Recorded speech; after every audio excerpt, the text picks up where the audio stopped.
Internet Studios World Headquarters in Spring, Texas, it's Barry on Deck, hosted by former ESPN Houston radio host and stand-up comedian Barry Laminack, starring Oliver the Cat. Written by Barry Laminack, produced by Barry Laminack, directed by, you guessed it, Barry Laminack, featuring sports, entertainment, special guests, film sessions, and some drinking. Okay, a lot of drinking. Viewer discretion is advised. And now, here's your host, Barry Laminack. What's up, you damn dirty deckheads? Welcome to Barry on Deck. I am your host, Barry Laminack. Thank you guys for being here. Today is Monday, July 18th, 2022. And this is episode number 509 of Barry on Deck. I missed you guys. Oh, I missed you guys so much. Holy shit. This felt like a long time away. I don't like this. I mean, it was good to get a vacation in, first one since 2015, but I feel out of touch. You're out of touch. I'm out of time. Look at the trash I left over there. I got trash all in the shot. That's never good. Come on, Barry, get your shit together. That's good trash, by the way. You're going to want to see that in just a second. Welcome to the program, folks. Does it sound different? Is there something? I feel like it sounds different. I don't know. I haven't done this in so long. I don't know what to do. I was late. I saw Poche taking odds. Potch out here taking odds that I wouldn't start before 210. Pretty close. I kind of forgot what to do, really. I forgot how to make slides. I forgot a lot of shit. That was a long time away from not streaming. So why is everybody saying nipple? What has happened? Did you guys already? Son of a bitch! We're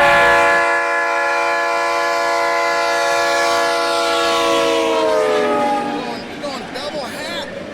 Sons of bitches. Y'all done already got us into a level 5 hype train. Holy shit, the show just started, people. I really don't deserve it, guys. What in the fuck is happening? This is insane. I guess I need to catch up.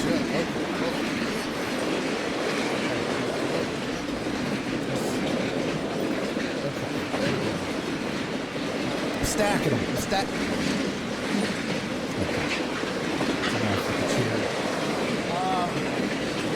Yeah, well, I guess we just want to see my nice up. There they go. Look at that. What? Oh, look, I got a little formation there. I actually gained weight over the holidays. As much as I walked, you guys, I was getting 20-something thousand steps. I was like, fuck, I wish we'd have done the weight loss challenge in the July time frame instead of June. I got so many steps.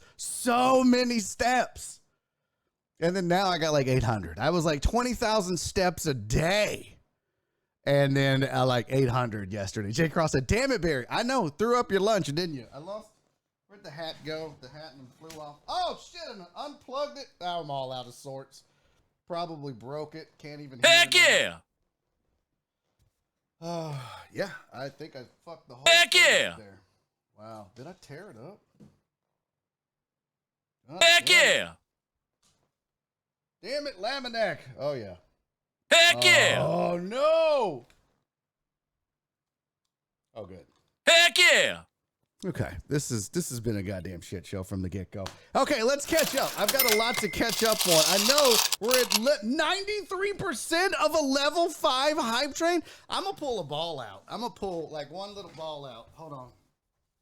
Okay, I'm not doing that. I'm not getting kicked off of Twitch just so y'all can see some ball meat. All right, I'm not doing that. But let me acknowledge all of this because this is crazy. Crazy. Where do we start? That's 10 days ago, 7 days ago. Here we go. Heck yeah. Oh my God. 100% of a level 5 hype train complete. You guys are redonkulous. Free shoe check. Yeah, there you go. That was it. All right, here we go. I got to say thank you to Total Dallas for resubscribing. 5 months now. Let's go, family. Chris Reyes resubbed for 4 months. Thank you, buddy. Mimi sent 500 bits. Thank you, sweet thing. And that kicked off the hype train. And then there they go. Jared Taylor. Holy shit.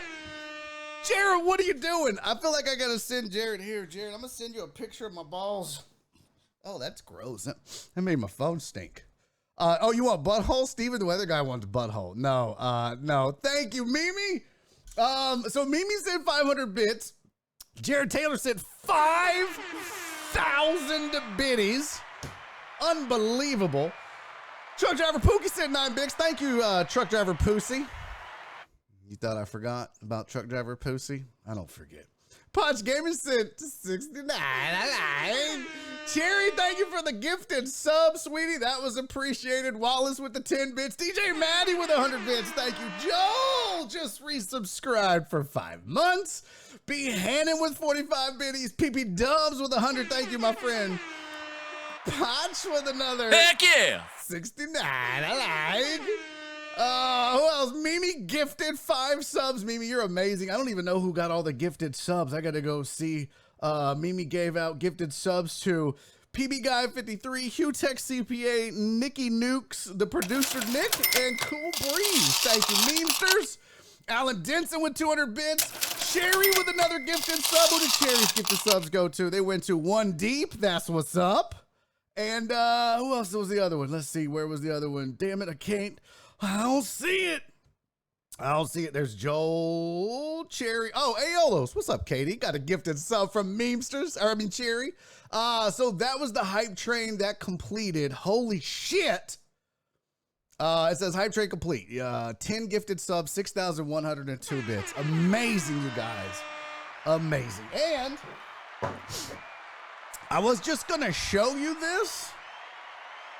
But now we're going to do it. Jeff Bell, thank you for the 45 bits. Nasty Nate with the resub. That's 5 months. Thank you. And my sweet, sweet Donna. I missed you so much. That's 50 bits from her. Thank you guys so much. I love you. I missed you. We're going to open this up. So your boy bought a little whiskey. I bought some American rye whiskey on the road. This was purchased. Where was this purchased? This was purchased in. It wasn't in Moab. Was it in Vernal? No, this was purchased in Jackson, Wyoming, in Jackson Hole. So this is some, I don't know what the hell it is, American rye. I tried it. It's good. Ergo, haven't even opened it yet. You can still see that the plastic is still there. I think. Okay, well, just have to take my word for it. Here. I'll show you. See there? Okay. So I'm doing it with you guys. This is for you guys. It's not perfume, although it does look like perfume. Although, yeah, it's called Wino. And a little behind the ears. Oh my God, now I do smell like rye whiskey. Why'd I do that? All right, that was fucking stupid. All right, so I'm gonna pour me a shot of this rye whiskey, and this is a very special shot for me. Thank you guys for coming back. I really was worried. I told Nora, I was like, I don't think anybody's gonna come back. She was like, they'll come back. I was like, they're not going to come back. She's like, they'll come back. 47 of you came back, and I could not be happier or more appreciative. Thank you so much. I love you all. Thank you for this hype train to get us started on the way back in. I appreciate you. I love you all. We're about to do the chat, but hey, man, we got to get this. Good Lord, I got to wash this glass. Thank you guys for the hype train.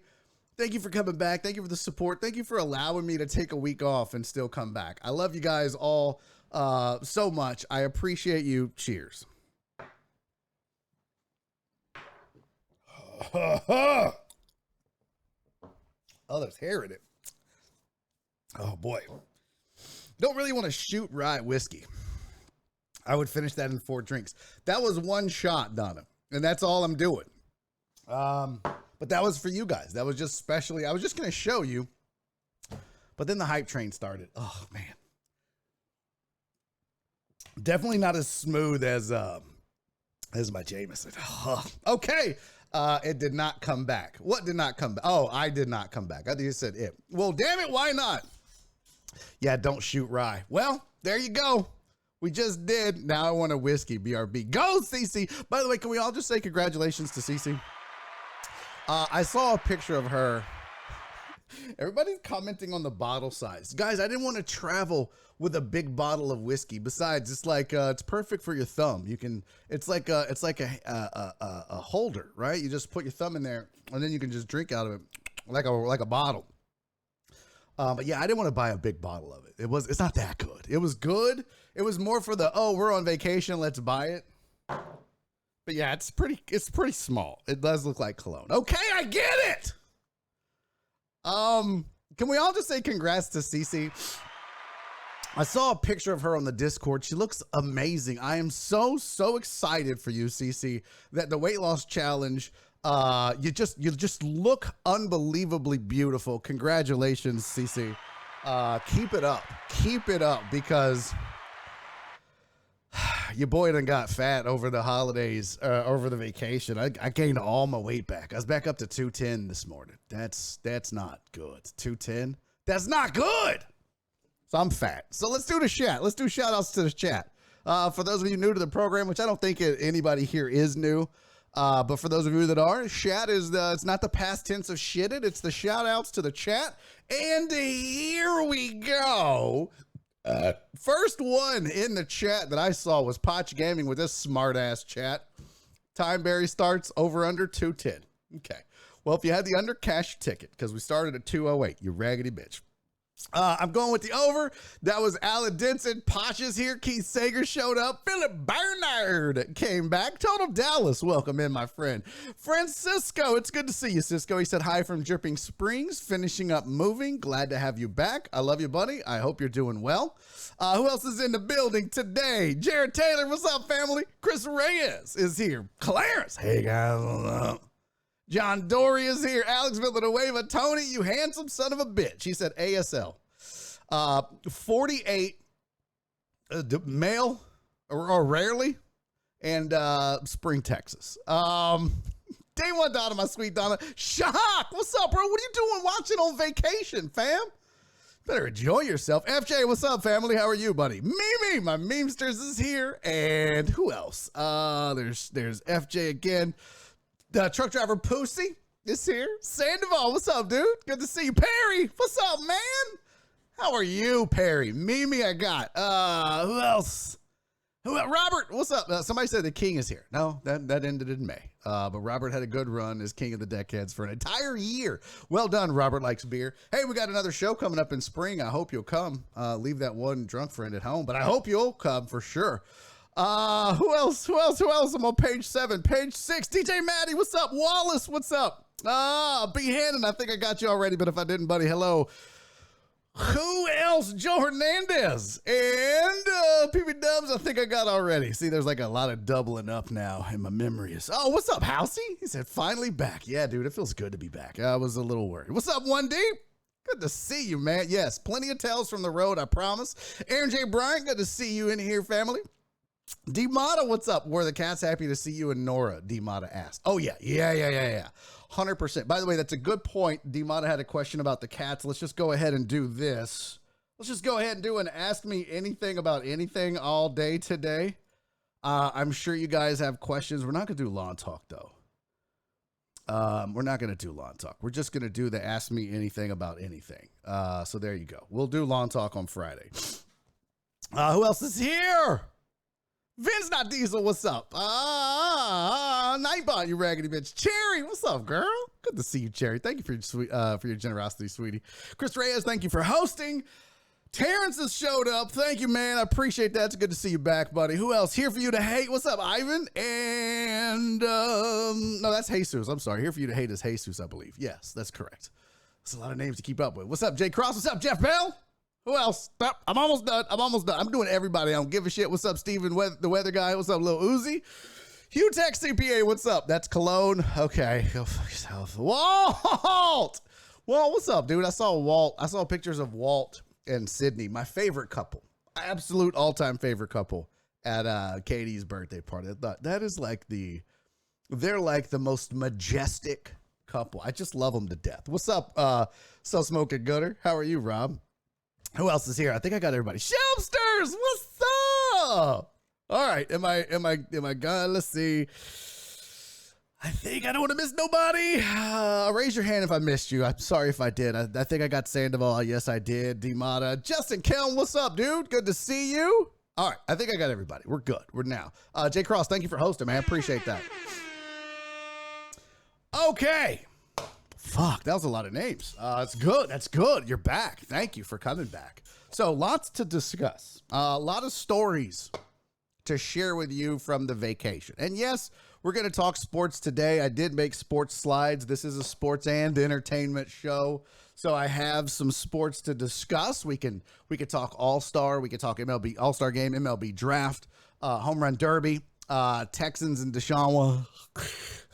I know, but you know, it's the job. You got to talk about it a little bit. Of course, I got your sports headlines. And Jenny, his mom, going to be joining me at 3:15, and I have a special surprise for you guys. I have a very special surprise for you guys. And your AMAAAs, of course, to see Clarence and Total Dallas. Bring it in, fam. Shh, just us. Come here.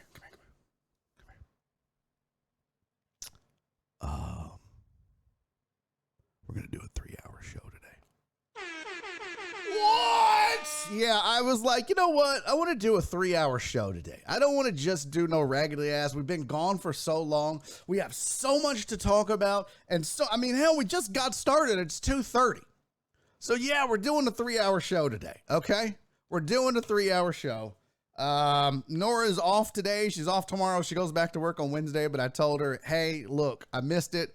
I miss the family. I miss the Deckhead family. So we've got a lot of time to catch up and a lot of shit to go over. So number hours forever. What? Number hours. What is the fuck? Oh, 3. I was like, what the fuck? Pound hours forever. That's not yet. I was discussing that. And so we're not there yet. Not there yet. However, today for sure 3-hour show, just because. Now, let's do some house cleaning real quick. Don't forget, Jenny is mom 3:15 today. That's gonna be fun. So before I left, I told you guys good news. I finally got with the printer, and all of this shit has been taken care of. J Cross said would have had 8 more minutes if you didn't start late. Hey, kiss my ass, pal. Got you that on vacation. I hope you like it. It was made in Utah. Okay, it wasn't. It was made in my mom's guts. I had already showed you this. So these are the new Barry on Deck stickers. These will go out to new Patreon members and others as well. I think VIP are going to get a copy of this new sticker. If you're members of if you're VIP channel members, you'll get a copy. I showed you the keychains. These were done already as well. If you're a member of the Patreon, these keychains are going out to everybody that is a member of the Patreon that has been a member of the Patreon for the last 6 months at least. Now, you can't join now and expect to get a keychain, all right? Maybe I'll do a drive where I'm like, hey, if you join right now, not my mom's guts. Yes, Shelby, that was made in my mom's guts, okay? Now, also, by the way, this stuff will be going out to all of the, hold on, you're VIP hooligan, calm down. So the keychain goes out to everybody that's been a member on the Patreon, been rocking with me on the Patreon for the last 6 months. You're going to get one of these Barry on Deck keychains that I had made just for you guys. Okay. Now, also, by the way, something cool happened. Patreon reached out to me and they want your boy to be an ambassador. What? Yeah, I know. Pretty cool, right? I got back from vacation. There was an email in my inbox that said, hey, we would like to offer you the opportunity to join our Patreon ambassadors program. You've been doing it for a while. Your community is amazing. Thanks to you guys. So they want me to be an ambassador. So, that's pretty cool. I'll have input on things that we can do. Like, for example, being able to tell them, you guys need to allow me to give out free months or gifts or whatever. So, pretty cool. All right, so keychain goes out to everybody in the next week or so. VIPs, I told you this was done finally. Got the new koozies in. What? All right. So VIP members of the channel are going to get a sticker and a new koozie. All right, what's up, PB guy? You're now royalty. I kind of feel like it. But the stickers are done.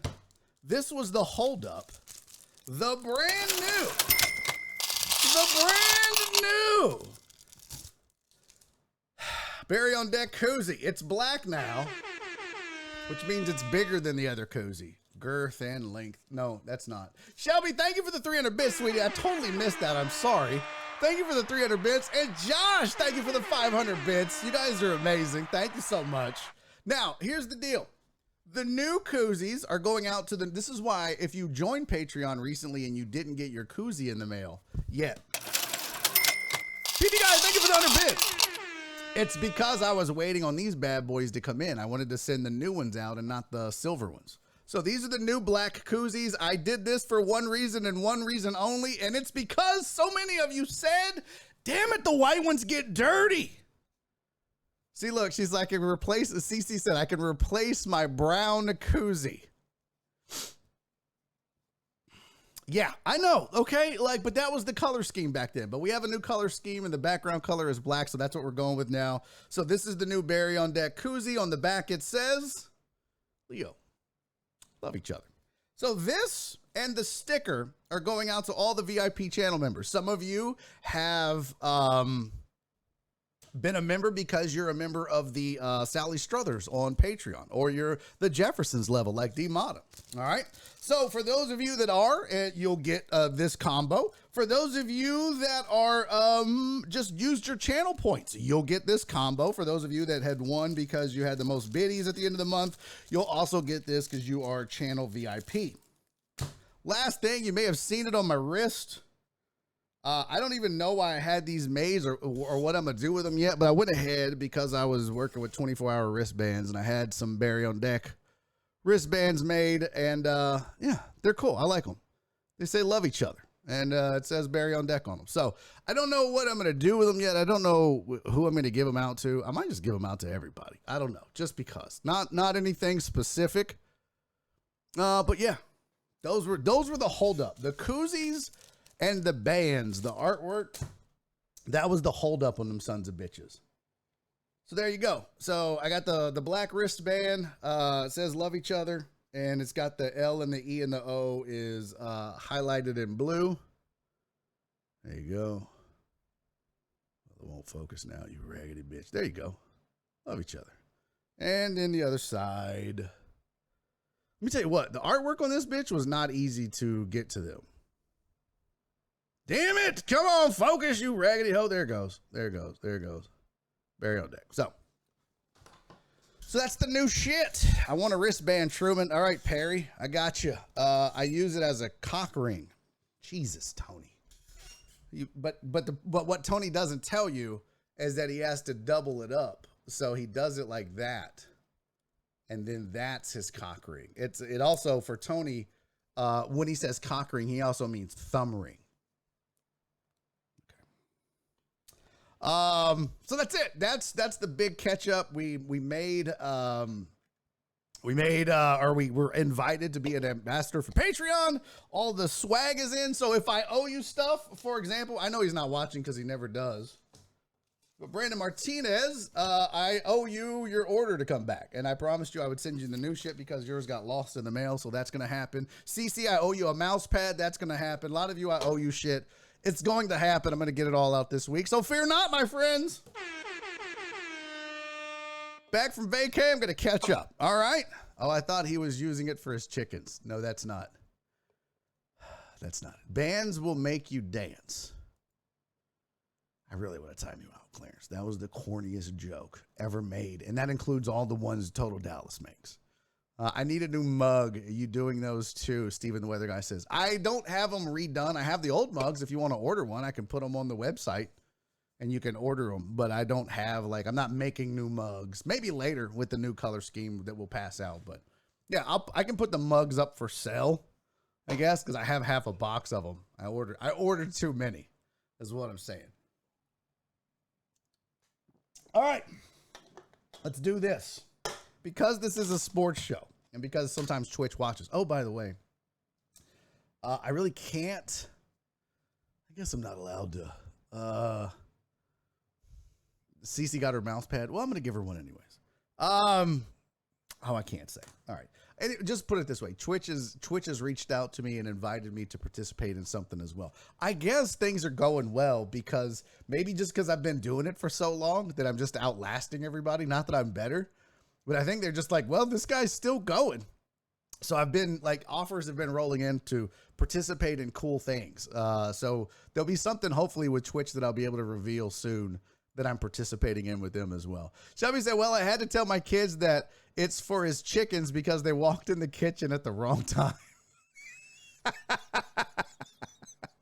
See, you dirty bitches. This is what happens. Y'all get in here and curse and say dirty shit. And it's gross. All right, let's do these AMAAAs. Oh, by the way, what happened to that? Let's put that back up there. What happened to the AMAAAs? What the whoa. All right, here, we'll do this first. We'll ask the questions. Total Ella said, ask me anything about anything. Back in the day, I never wanted the Cosby Show intro to change. But when it did, I was usually happy with the new intro. What about your intro? Changing it? I don't know. I mean, I paid for the dude. Right now, I'm happy with the intro. Everybody's a creature of habit. So I'm sure at some point it'll change. A lot has changed. If you go back and look at the very first show and iterations of this show, it's always changed and evolved. What you see on the screen has changed and evolved. The background has changed and evolved. Everything about this show has changed and evolved. The slides, the graphics, the format, the guest, recurring guests, all that has changed and evolved. I'm sure at some point I'll do the same for the intro. The question is, Total Dallas, do you not like the intro? Is that what it is? Are you anti current intro? Is it one you don't like? That's the question. Clarence. Okay, so the mouse pad said made it home. You paid for the guy. I thought it was Westling. Yeah, no, I totally paid for a voice actor to do that. Yeah, that's part of the reason why I'm not so quick to get rid of it. Jeff Bell said, leave the intro alone. Okay. See what happens? You start fucking with shit, people get upset. I like the intro personally. Told out that I like it. I was just wondering. I like the Jedi lightsabers in the back. Yeah, those are. I've got LEDs that I need to put up here. I'm gonna put them up, basically like right here. I've got some LEDs. I'm just lazy, and I need to clean. It's a total fucking mess in here, by the way. It doesn't look like it, but if I did a studio tour, it's a junk mess in here. So there you go. Miss Donna is probably floating in the Gulf. Oh, her new mouse pad. Well, I'm gonna send her another one no matter what. No matter what. Rip the random first phone call of the show. Also something that changed. So there you go. What about updating to Daddy's making a YouTube video outro to Twitch, or just drop the YT part? I mean, right now is what it is. Is what it is. Rob said I got dibs on the intro. Like when I get rid of it, you want it? You can have it when I change it. I don't know when I'm going to change it, but yeah, at some point I will. And you can have it, Rob. All right, let's do this. Let's get to some sports. Again, you're asking me anything about anything. Here's one from Clarence. What I got to do to get you to bare chest to chest with me on July 30? The fuck is July 30? What am I missing? What is July 30? Let me look at my calendar. Why would we be chest to chest July 30? What? I have lunch. I have lunch with the Cowboys and Indians guy. Y'all remember Cowboys and Indians from the radio show? I'm supposed to meet with that guy. I have checked the bits leaders for the month, and I'll be in Wichita on the 30th. What are we supposed to be doing July 30th, Clarence? I don't understand that. I don't understand that. Hey, Ivan, thank you for the sub, buddy. That's 5 months for Ivan. Appreciate that, family.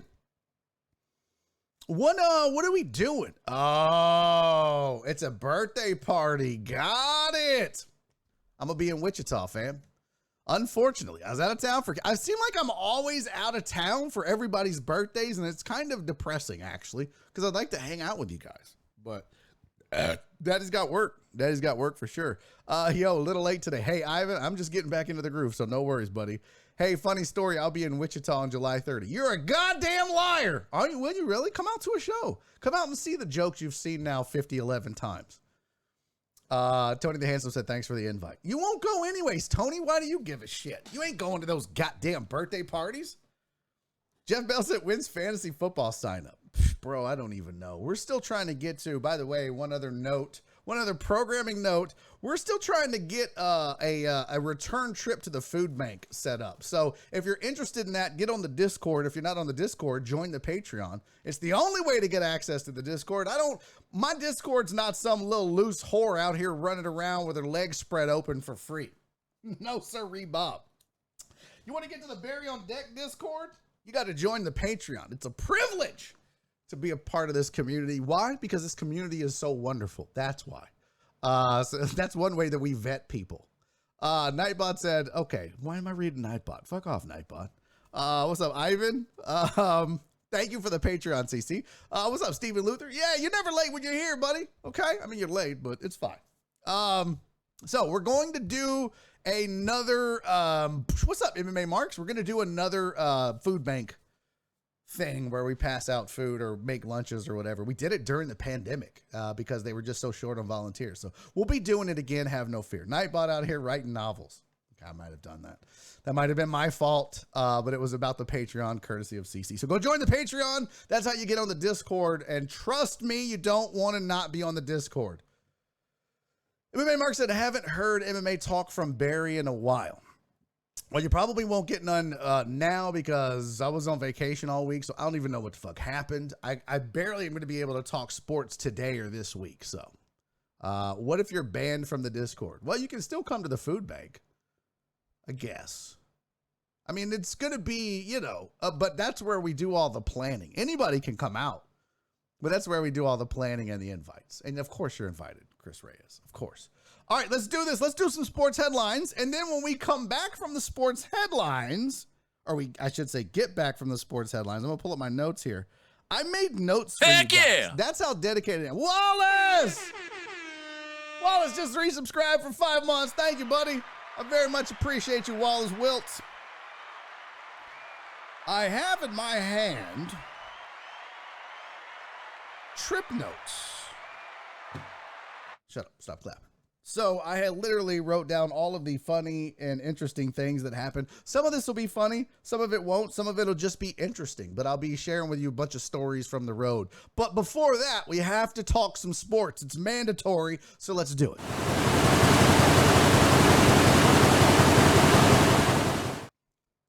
All right. Total Dallas had a good point. He said, I've been in some of these loose Discords. Half the time I right click and say mark as read.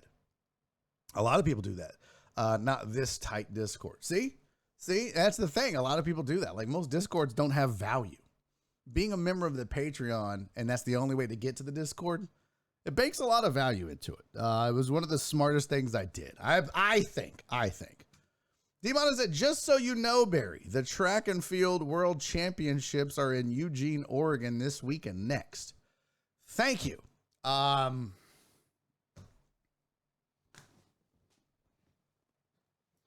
on. I'm looking for my cares.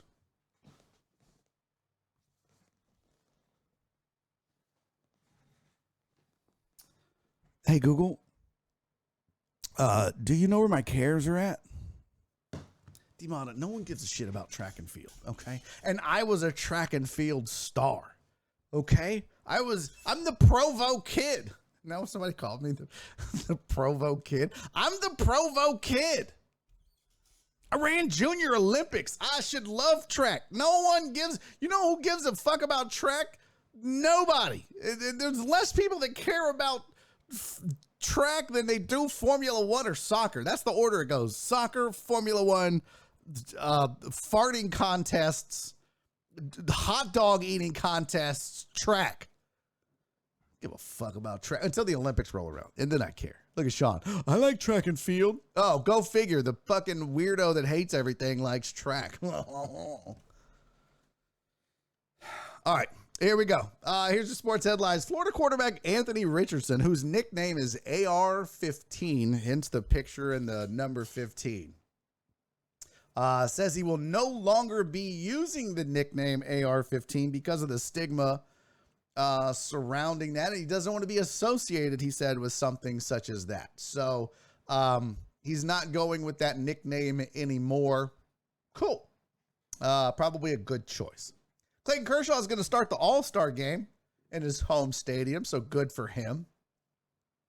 Sergio Garcia is quitting the DP World Tour. And no, that's not double penetration, you weirdos. That's the Euro League, I guess. That's like the Euro PGA. The DP World Tour is the Euro PGA. Oh, thank you for the 100 bits. I might hate track, but I love bits. Horny attack. What?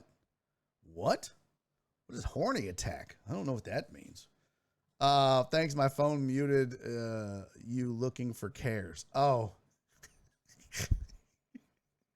That's true. That's true. The women's U.S. team is going to crush Canada. In what? Whatever. I like track and field, says Jenny is mom. No one cares, Jenny is mom. Everyone hates track and field except you and 3 other weirdos in the chat, mom. Misha Tate took an L moving down in weight. Got her face pounded in. So in short, Barry, 2 inches matter. Okay. It's weird that a black guy tells you that. All right. Sergio Garcia said he's quitting the DP World Tour. Again, not the double penetration World Tour. The Euro PGA is what it is. He's not feeling loved by that. He's not feeling loved by the PGA. Not feeling loved by the DP World Tour. He's on the LIV Tour.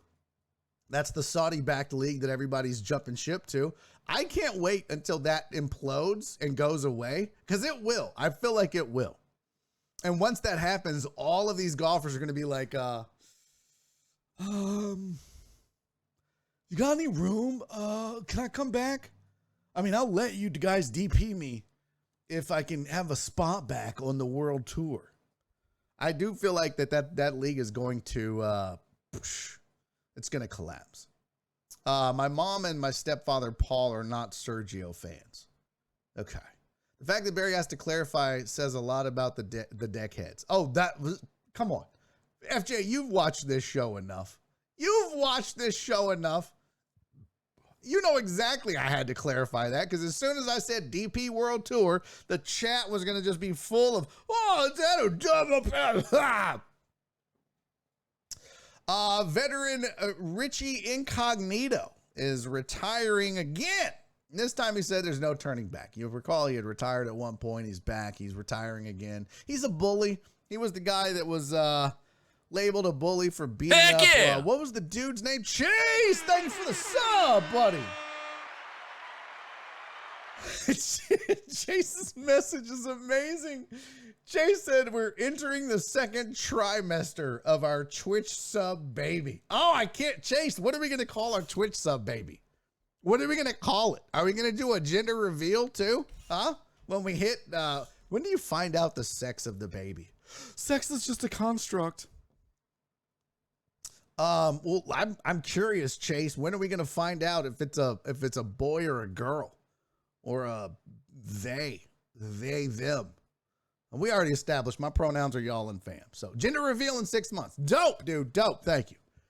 Heartthrob says screw Incognito because he was a bully, or just because he sucked playing for Miami and you guys didn't do shit having him as your and he disrupted the whole locker room.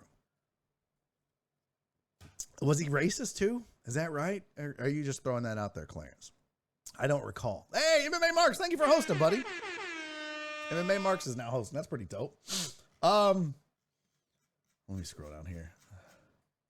I'm trying to see what's going on. I've got okay. Sorry, I'm distracted right now. I've got other things that I've got to check on my Twitch thing here. Oh, he was racist. Okay. No room for bullies. And he sucked. And he was racist, apparently, according to Clarence. So he is retired. He's gone. He said there's no turning back. Wah, wah. No one really cares that Richie Incognito is retired, to be honest with you. So there you go. Chase said, I saw that AR article and the headline was just Anthony Richardson changes nickname. And then I clicked it, saw the nickname and said, yeah, makes sense. Right? It's like, yeah, I get that, right? If you were Brock, what was the dude's name? Oh, God. what was the guy's name? Not Lesnar. I don't know why I'm saying Lesnar. Osweiler, right? Brock Osweiler? Yes. Right? If you were Brock Osweiler, you wouldn't want to be like Brock the Glock Osweiler. People would be like, ugh. No, not Brock Anderson. Brock Osweiler. So, like, yeah, you wouldn't be like, you know. So I get it. Having a gun nickname right now, not smart. Not good. Cisco, thank you for hosting, buddy. Much appreciate that. Very much appreciate that. Every host helps, by the way. Every host. B. Hannon said Assweiler. No, we're not. We're grown adults, B. Hannon. We're not going to be changing people's names. That's like saying the Dallas. When people say Dallas Cowboys and put 2 S's at there. Stop it. We're adults. Pistol Pete is fine. That's a good point, Tony. Nobody's upset with Pistol Pete. I wonder if Machine Gun Kelly's like, ugh. It's a good thing I didn't go with shoot up the school, Kelly. See, that's not okay. Jim on Sports, he said, Barry, welcome back. Hope your vacation was good. It was, buddy. It was. Eamon said he's not racist. That dumb Pouncey brother gave him the okay to say the N-word. That's not. I've never understood that. Okay, like let's be honest. Amos, you just sparked something that, well, a lot of people probably don't want to have this conversation, but I want to have this conversation about permission to say the N-word. Now, Amos said Pouncey gave him the okay to say the N. No one can give you the okay. All right, I want to be very clear about that. Anyone can say it. What you're telling this white person when you tell them, you can say the N-word if you'd like to. What you're saying is, I won't beat your ass if you say it. There's no permission to use a word. A word's a word. Anyone can say the word, but anyone can catch an ass whooping for saying it. I will say this, kind of just as a message to all white people, as a guy who had a lot of black friends growing up. I'm not bragging. Don't ask.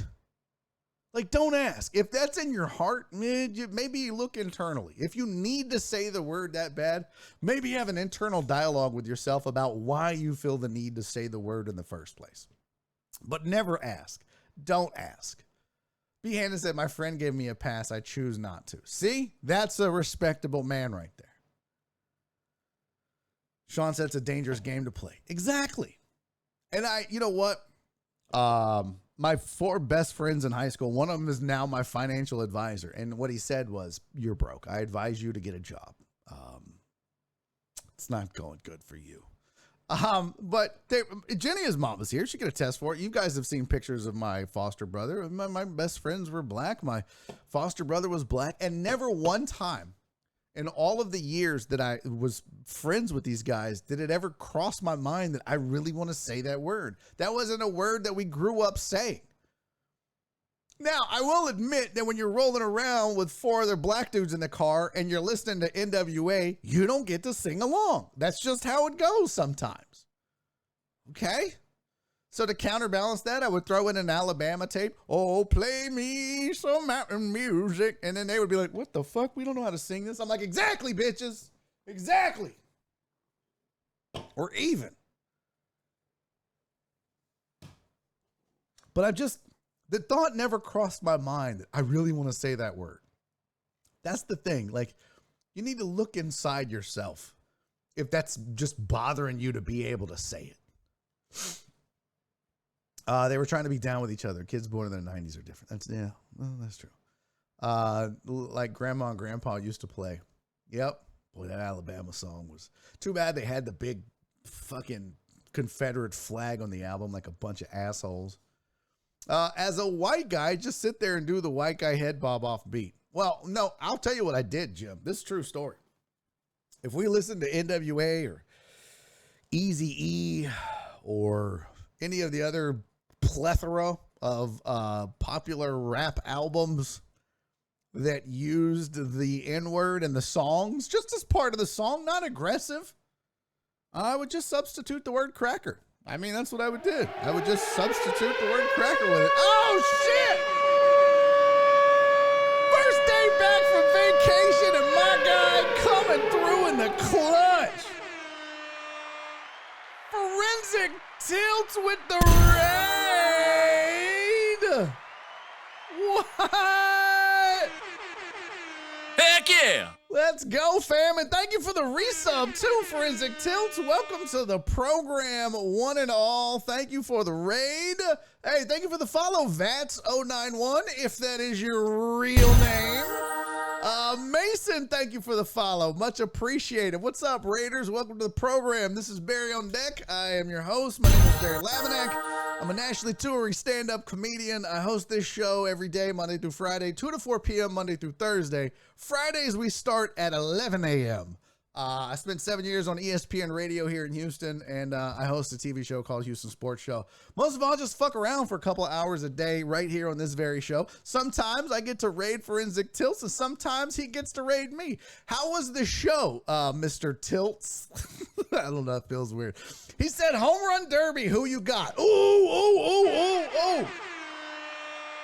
Fam, don't you feel like if you're not going Pete Alonso, you're just throwing your money out the window? Two-time Derby champ. They said if he wins this, he becomes the greatest all-time Derby participant ever. And I've got the stats to back it up, Mr. Tilts.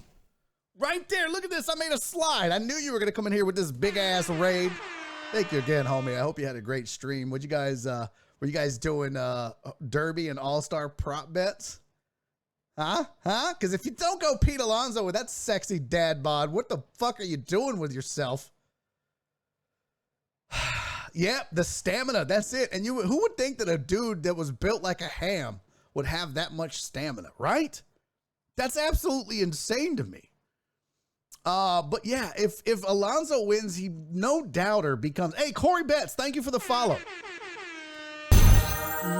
Mason Adderall, by the way, Adderall, oh, well, that's been a lifesaver for me. Hey, Knucklehead, thank you for the follow, man. Appreciate that. And Corey Betts, again, thank you for the follow as well. Thank you to all of the Tilts folks coming in, the Forensic Tilts family. What do you call you guys? Did y'all have like a nickname? Like for us, since this is Barry on Deck, we call ourselves Deckheads. What do you guys call yourselves?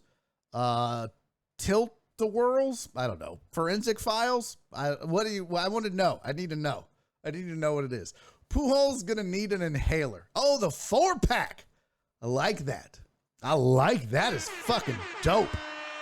I don't know who thought of that, but that's a good ass name, the 4-pack. I like that. That's pretty badass. Welcome, 4-pack family. Hey, do me a favor if you guys would hit refresh, or I saw a few folks post it. There's a link in the chat that you can click and it will reset you, because Twitch is kind of a hoe about counting you guys' stats, and that's why we raid each other. It's why I raid Forensic Tilts and why he raids me, and we're trying to get that credit to become a Twitch partner, and Twitch is kind of hoes about it. So yeah, if you would either hit refresh on your browser or on your phone, or just click on that link where it says twitch.tv/Barry on Deck, they'll register you properly, and then they won't act like hoes.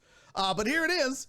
If Pete Alonso wins tonight, which is where I would put my money, he would tie Ken Griffey Jr. for the most Derby titles. He becomes the first player to win 3 Derbies in a row of the world, Craig. He already has the most home runs. 131 most all-time home runs in the Derby competition. I think hands down Pete Alonso is the guy. And I think he does it again. If you look at, let me get the full list here for you. And by the way, thank you guys for the shout out, Donna. Thank you for doing that. Shout out to Forensic Tilts. If you guys aren't following him, Deckheads, I know there was 60 of you watching before they showed up. Go hit that follow button on Forensic Tilts. First of all, it's free. Second of all, it's going to help him. You're going to find out when he goes live. And, you know, if you like to put scratch on games, that's your dude right there all day. I mean, just crazy. You go over there, he looks like he's got this war room going on, and he's like, let's go find something. It's exhilarating. And if I wasn't a broke ass piece of shit, I'd probably do it. Yeah, and CC, look at CC, and it's a great follow. 100% CC. Look at that. Potch vouching for him. That's what I love. The mods vouching for him, so you know they mean business. Do we think park factors hurt or help lefty righty in Dodger Stadium? I'll be honest with you. The forensic tilts, not as much because you're not facing, I think with the way that it's done as far as pitching goes and you're just getting lobbed up pus balls, you can put that anywhere you want, right? Now, yeah, if you're in Minute Maid, for example, if you're a right-handed hitter, obviously you're going to be trying to pull every home run ball so you can get it into the Crawford boxes. But at the end of the day, I don't even know the dimensions. Hold on. I want to pull up the lineup first. Let's go over that. Let's see. And then I want to pull up the odds. So here's your, this is both. Oh, very good. All in one. Thank you, CBS Sports, for getting your shit together. Here we go. If you missed it, Home Run Derby. Here's your bracket. Kyle Schwarber versus Albert Pujols. I'm going to take Schwarber to advance in that. I think Pujols is, first of all, he's lucky he doesn't have to run. Second of all, have you seen him play this year? It's just sad. But I'm definitely going Schwarber there. Alonso versus Ronald Acuna Jr. I'm going Pete Alonso there. Corey Seeger versus Julio Rodriguez. I'll tell you what. Nobody hotter than the Mariners. Nobody more fun right now than Julio Rodriguez probably. But I'm going to go ahead and take the veteran in this one. Right? I think Bright Lights, big city. I'm going to go ahead and take Corey Seager. And I'm going to take Jose Ramirez. I know, for the upset. I'm going to take Jose Ramirez for the upset right now versus Juan Soto. Yeah, just smashing, and it's his old team. Yeah, his old, yeah. So I'm going Schwarber, Alonso, Seager, Ramirez as my advance after the first round. Now, if you take a look, here's the odds. I told you, Pujols. I'm telling you, for some reason, I think Ramirez is going to surprise some folks. Acuna Jr. doesn't do it for me. Rodriguez, I think the Bright Lights, big city are going to be too new for him. But Alonso, obviously, at plus 90 is the smart money. All right. Schwarber at plus 330. Soto's plus 650. Rodriguez plus 700. Acuna plus 750. Seager plus 1200. Ramirez plus 1800. And Albert Pujols is a plus 2400. So there's the first. There's your first round matchups, and those are the odds of the home run derby. Each contestant gets 3 minutes. In the first and second round, to hit as many as they can. Contestants in the finals or third round get 2 minutes. So that's a lot. And again, I think what Forensic Tilts brought up earlier, that stamina side of things. And Alonso's so big and strong that all he's got to do is, if he doesn't have to go first ever, that's a huge advantage. And that's something to remember. If all you got to do is beat the previous number, but I think, are they doing totals again? Each contestant gets a bonus of 30 seconds at the end of each regulation period, and the time increase if a contestant hits a home run of at least 440 feet. Each contestant gets a 145-second timeout during each regulation period. Any round ending in a tie will be decided by 60-second swing off with no timeouts or bonuses. The winner gets $1 million and the $2.5 million prize pool. But isn't it done? Alonso over Soto in the finals at plus is 1,400. Oh, really? That's interesting. I mean, if I was going to advance like finals wise, man, I would probably go. Well, if I'm advancing Schwarber, Alonso, Seager, and Ramirez, I'm definitely taking Alonso. If Kyle Schwarber is the number one, that's interesting to me. I guess I'd have to go with Schwarber, but doesn't that mean, no, I guess they wouldn't be in the same. I think I'll take a chalk finals then. Over under 10.5 home runs in the first round for Pujols. Ooh, that's a good question. I'm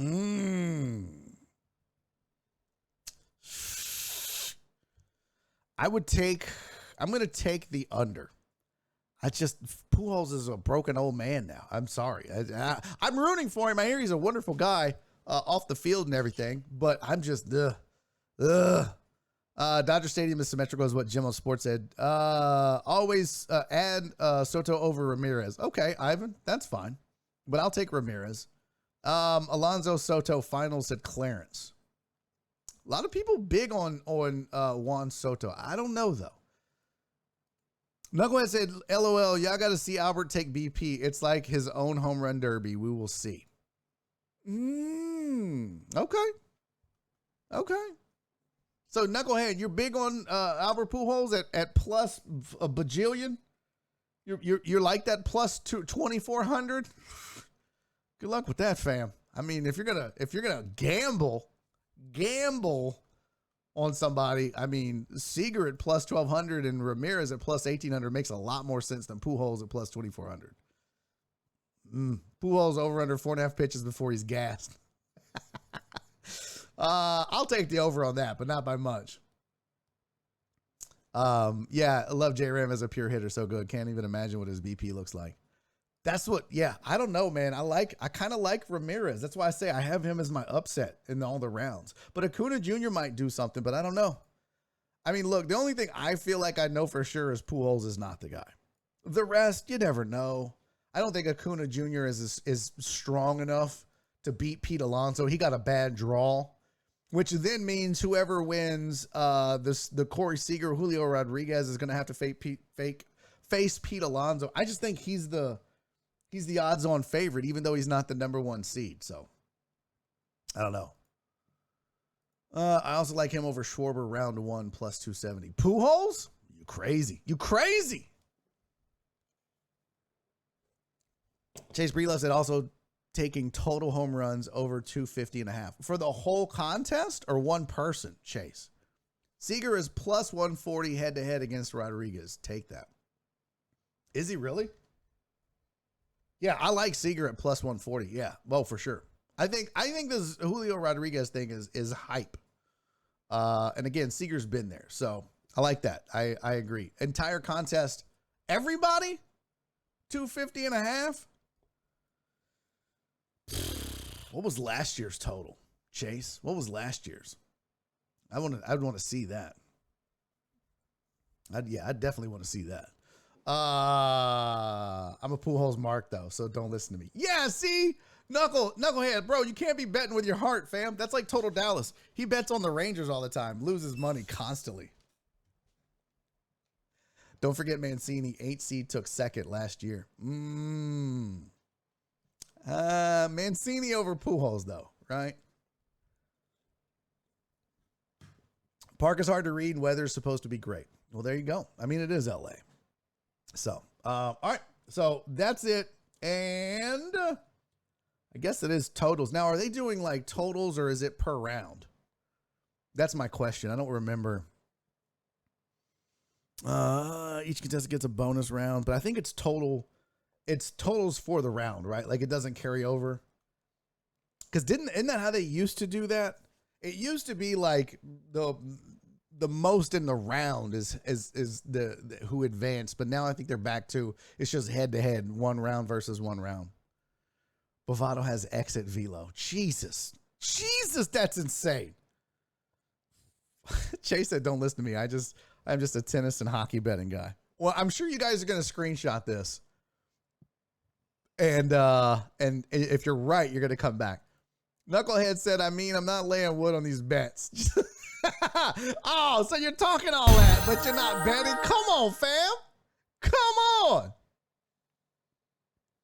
I'm not laying wood on these bets just for some of the fun, to support my guy. I'll be rocking the powder blue Pujols uni tonight for good luck. Ugh. I mean, as an Astros fan, I hate Albert Pujols. I'm sorry, Knucklehead. I just hate that dude. He crushed the soul of Brad Lidge and Astros fans everywhere. I can't rock with that dude. I'm sorry. I know he's a great person off the field, but on the field, Albert Pujols can go have sex with his Pujol. Okay? No, thank you. No, thank you. I'm going to finish up the sports headlines. The Blazers won the Summer League and Trendon Watford was the MVP of the game, as if anyone gives a shit. However, it was a big deal to him. It was a big deal. And a lot of folks making a big deal out of the Rockets and the top picks in the draft in the Summer League. And I just want to reiterate to everybody, it's Summer League. Just relax. None of that. Nobody gave a shit. No one cared about Summer League. They weren't even playing. I mean, like, I think there was better competition in the Drew League when LeBron and DeMar DeRozan showed up. So calm down. The Blazers aren't winning anything anytime soon. And Trent Watford won MVP of a game with 19 in a Summer League game. So let's just all relax. Last thing on the list, the Suns matched the Indiana Pacers, $133 million offer sheet to DeAndre Ayton. So the Suns said, hey, we didn't set the market, but we'll match it if we think it's worth it. Maybe a good gamble, right? Like, I mean, they had until midnight, I think, last night to match it, so they did. So it looks like right now, DeAndre Ayton's going to be a Phoenix Sun. And is he happy with the deal? Don't know. We'll find out, though. I think they're better with him than without him at this point, especially with Chris Paul getting over. I'm sure you did. I think that home run is still hanging up in the universe somewhere. Oh, it hurts so bad. It hurts so bad. I don't even know where to bet my money. You can go to a bunch of different places. I'm sure if you ask Forensic Tilts, he's probably got like a code and somewhere to bet. Go follow him, D-Mata, if you're not already. And when he streams tomorrow, hop on with him. Or if you want, hit him up tonight. I'm sure he's got like a code, right? Forensic Tilts, you've got some sort of code.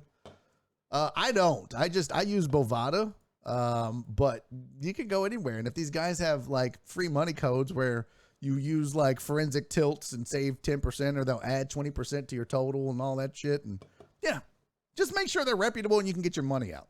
You ain't going to have no money to get out, but just in case. Oh, and Ivan says, send him a message on the Discord. There you go. You could do that too. Total Dallas said, what is the Summer League trophy called? That's a good question, Total Dallas. I don't know. Let's Google it. What is the Summer League NBA championship trophy called? It's probably some bullshit like, well, the Larry O'Brien is the NBA championship awarded annually to the NBA winner of the finals. That's not it. NBA unveils the Vegas-themed trophies for NBA 2K3 Summer League. I guess they don't have a name. I mean, the Larry O'Brien is the NBA finals, but it doesn't look like they have a name for it. What would you call it? I would call it like the World Be Free Summer League trophy, right? You got to pick like an obscure... It's called Congrats on Winning a Pointless Tourney. Gotta leave now, mate. Great content. We'll join again in the future. Have a good one. Hey, Vats, appreciate you, fam. Thank you, buddy. If we're gonna name the NBA Summer League trophy, it's got to be a good name, right? Like, we've got to come up with something solid. Like, we need to call it like, is my mic low, by the way? I feel like my mic is kind of low. I don't know. We'll see. The Robert Horry Trophy. Oh, shit! Nailed it! Now, rarely does Total Dallas get anything right on the first try, but he nailed it. No, I think Kobe is too... No. I think Kobe would be good for, like, the MVP trophy or something like that. Maybe the best player in the Western Conference or something like that. But I think the Robert Horry Trophy is perfection.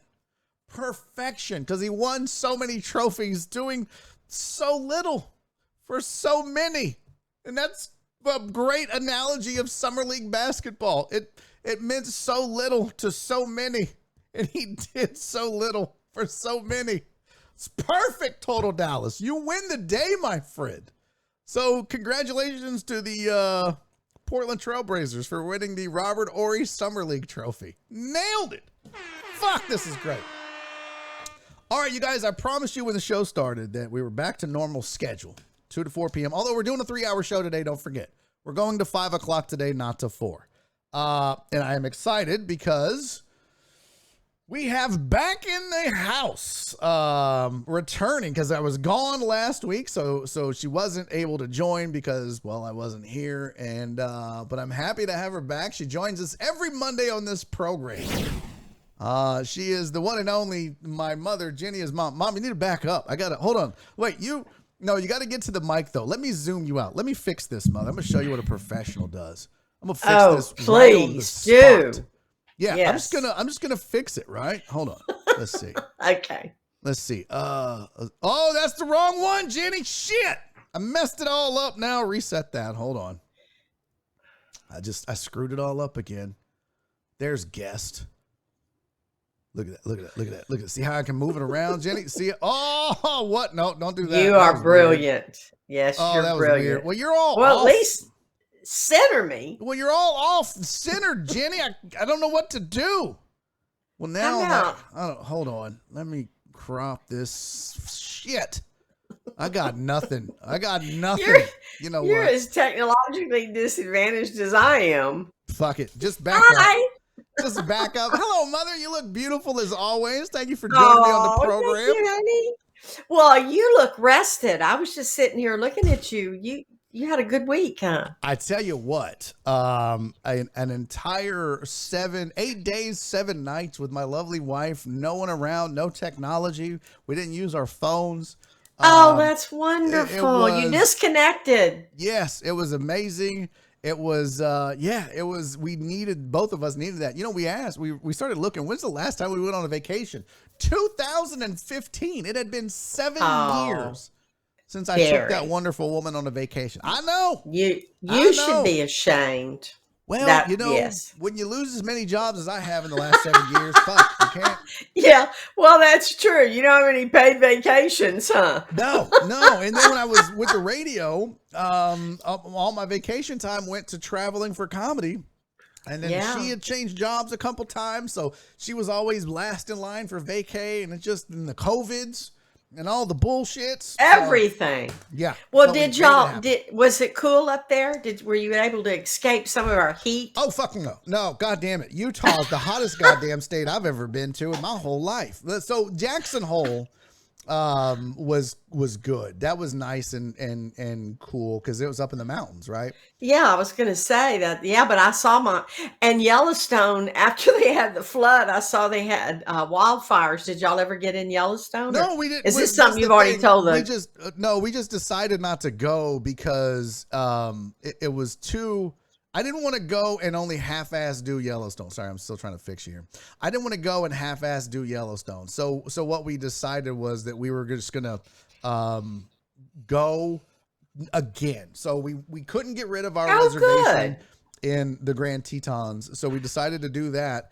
Do you know how far I drove, Mother? Take a guess at how many miles. I'll tell you where we went. You guess how many miles I drove. You tell me. All right. We flew into Salt Lake City. We stayed an hour outside of Grand Tetons in Idaho. We left after 2 days of the Grand Tetons and drove to Vernal, Utah, which is if you look at the notch, it's just below the notch. Okay. We drove from Vernal, Utah to Moab, Utah and stayed there for Moab, that's pretty. 3 days. And then drove from Moab back to Salt Lake City. So we made a big loop. We drove through, we visited, how many states were we in? We were in Utah, 3. Idaho, Wyoming, and Colorado. Because drive from Vernal to Moab, you had to cut through Utah. Colorado. Colorado, yeah. 1,200 miles. Not even close. Really? 2,300 miles. Oh, you are kidding me. I damn near drove from I hope LA the car to company New York. Did the car company charge you by the mile? I hope not. No, they didn't charge by the mile. There's no goddamn way I would have been able to afford it. I drove 2,300 miles, and we had so much fun. Oh my God, it was fun. But isn't it great just driving and stopping when you want, no schedule, that's how it was when we traveled in our RV. That's the best way in the world to travel. No schedule. Just kind of do your own thing when you want to do it. I will say, when we got on the plane, I thought about you. You did? Yes, because I sat next to an old white woman.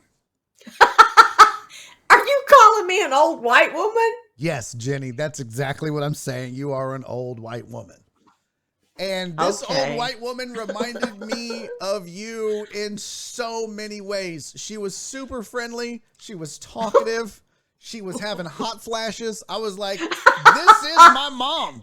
So she switched seats with a lady, all right? And she sits down because I guess the lady was with her husband, and so she sat next to me and immediately was like, could you turn my fan on me? Like, as soon as she sat down, I was like, oh, okay, that's how this flight's going to be the whole time. So she's got her mask on. She's the only person on the plane with her mask on right now, which I thought was great. Good for her, right? Wearing her mask. That's smart. Right. So she immediately was like, could you turn the fan on me? And I was like, yes, ma'am, I got it. I'll turn the fan on for you. So I turn it on and she's like, that's just so hot. You'll understand when you get my age. I was like, oh, Did that sound familiar? Yeah. I was like, oh, trust me, I have hot flashes. My estrogen is spiking all the time. As a 48-year-old man, my estrogen is through the roof, lady. Whoa, God. Okay, not done. So we get ready. And then this lady, one of the flight attendants is walking up down the aisle. And this is so you, mother, you would do this because you have the kindest, sweetest heart and a mouth that won't stop.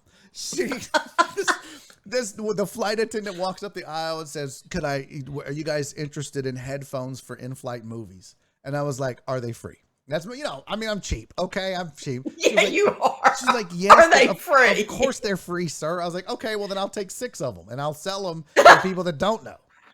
So she gives me Nora the headphones and she gives Mom Junior over here a pair of headphones. And the lady takes her mask off and goes, sweetie, I just had to say, you are the classiest woman I have ever seen.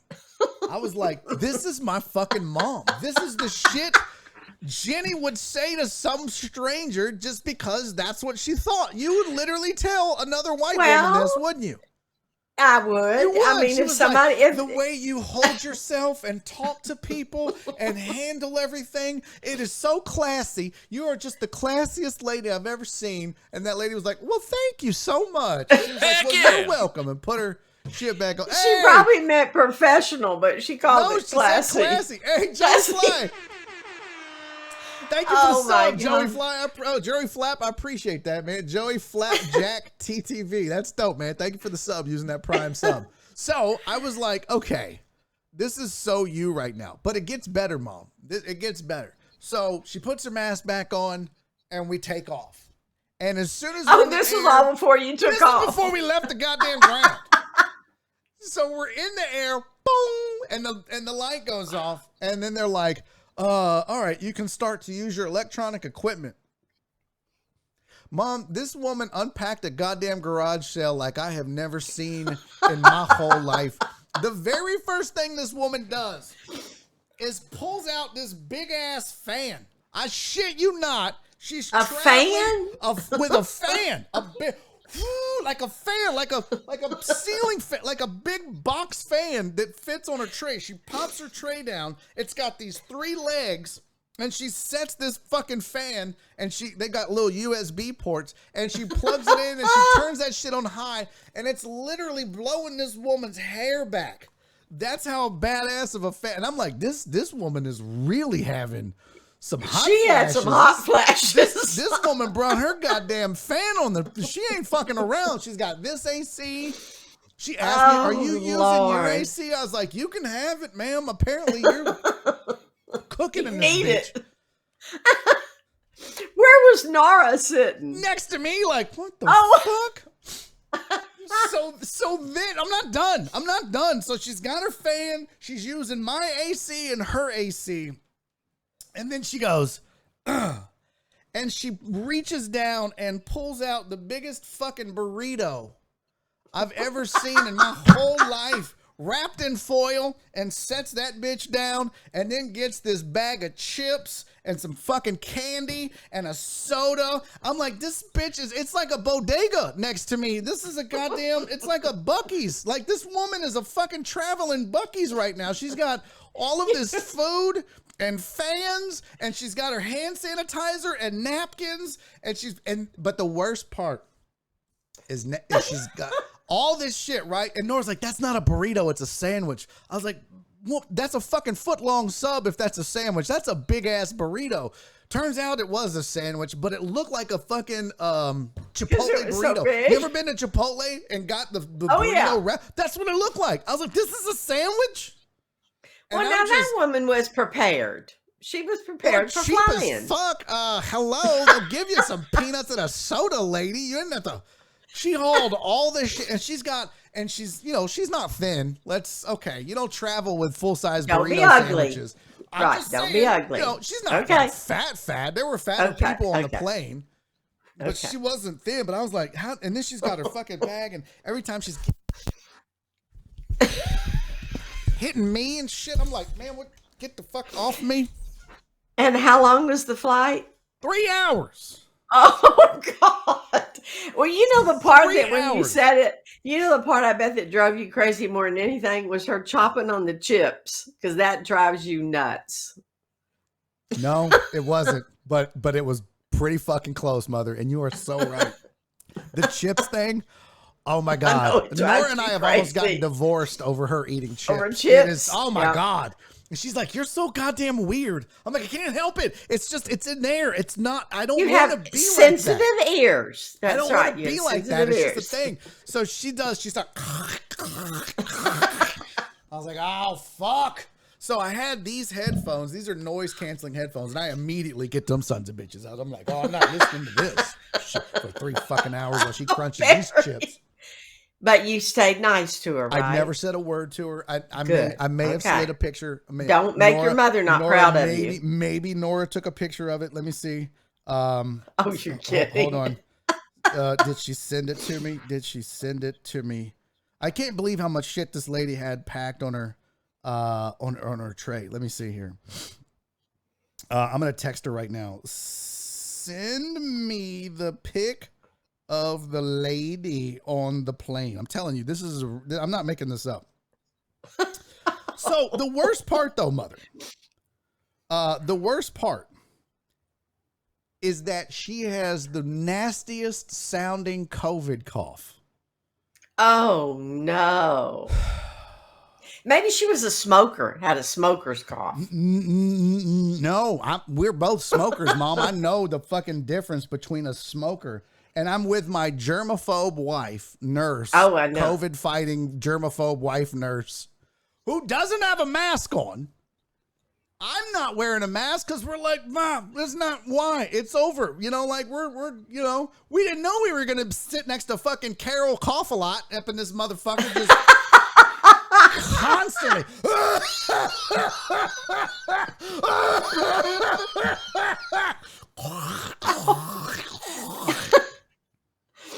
And I'm just like, Barry. oh my God, this fucking lady is so nice, but I just want to punch her in the face for the coughing and the fucking chips.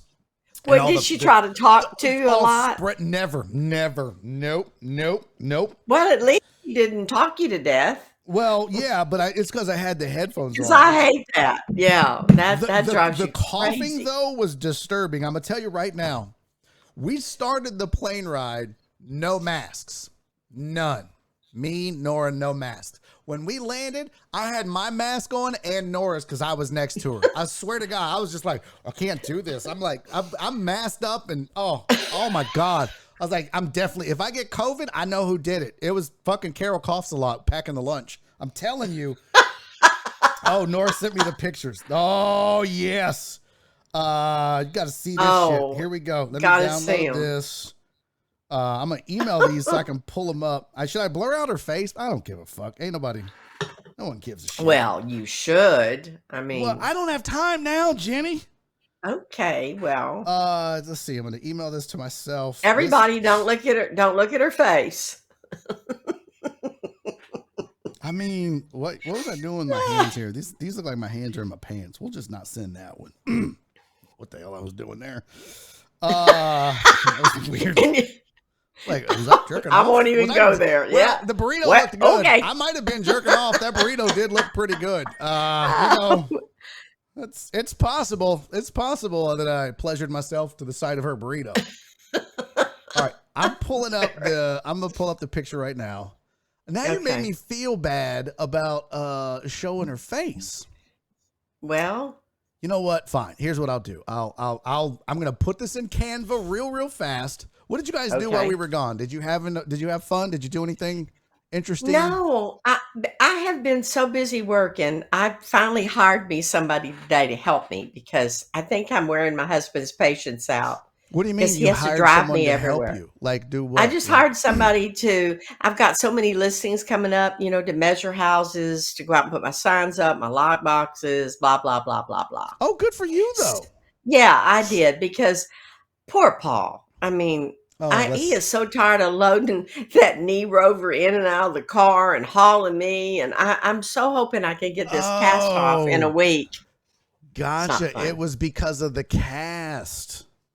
Yeah, I mean, I can't drive for weeks and weeks, and I have so many places to go, and he deserved a break. He's been really good. Could be because he was in the doghouse about the Astro games, and he's trying to make it up. I'm just saying, but he has been really sweet. Has he? Well, yes, he has. He should. He's your husband. I mean, I know.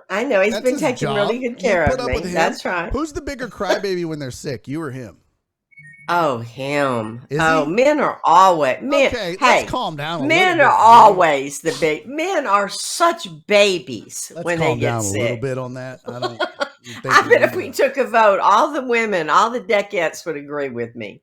Men are they're dying when they get sick. Women have to just keep going most of the time. I'm just saying. Oh my God. Don't give me that look. Nice try, Jen. Nice try.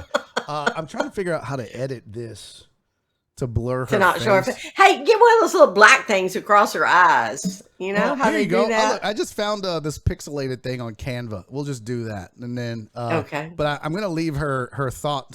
She's got her tongue hanging out here. So that's really cool. That looks cover her eyes. Yeah, that's what I'm doing. Just a neat little. We're gonna call this Carol. Carol coughs a lot. That was the worst, mother. I swear to you. I want you to see all this shit. A lot. That was good stuff for a comedy routine, huh? Well, thank you. Yeah, the chat seems to think that'll probably go over pretty well on the stage there. But what the hell do they know? Hey, are you going to come to our comedy show Saturday, Mom? We got a show in spring here. You going to come? Oh, really? Yeah, I'll just load up my stuff. And where is it? Is it Saturday, really? Saturday night? No, I just made all that up just because. Yes, of course. Oh, you know what? I think Karen told me about that. Yeah, and we were planning on coming. The poster just came out. We were a little behind on marketing it. But yeah, we do have.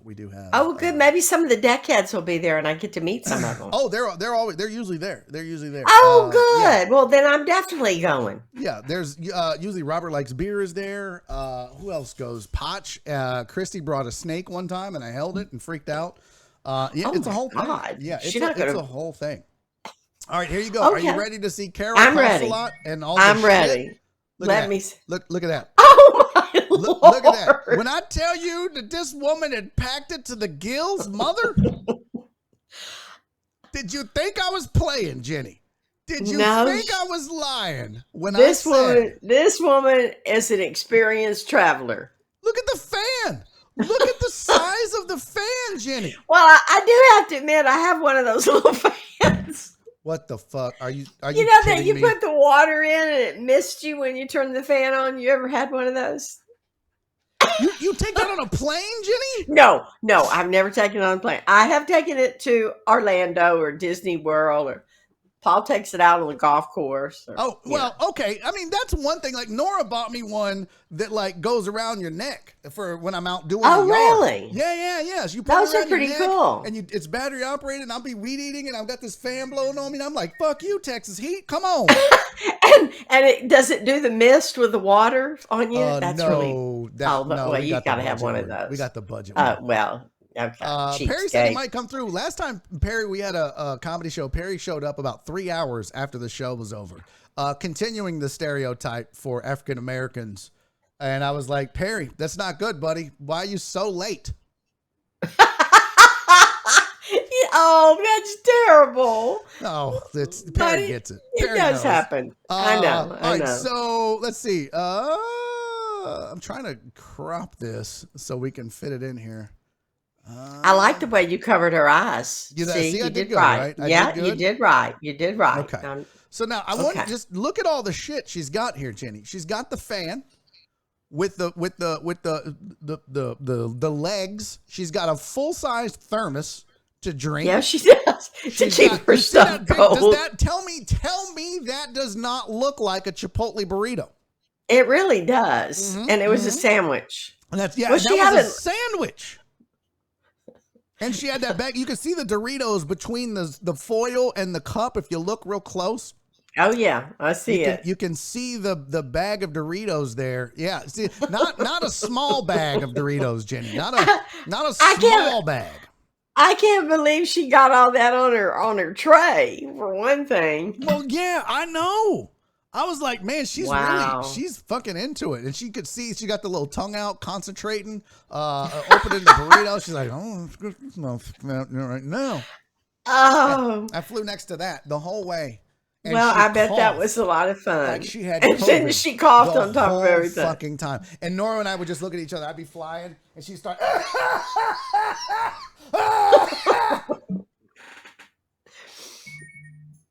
And I would look at Nora, and Nora would look at me and just go.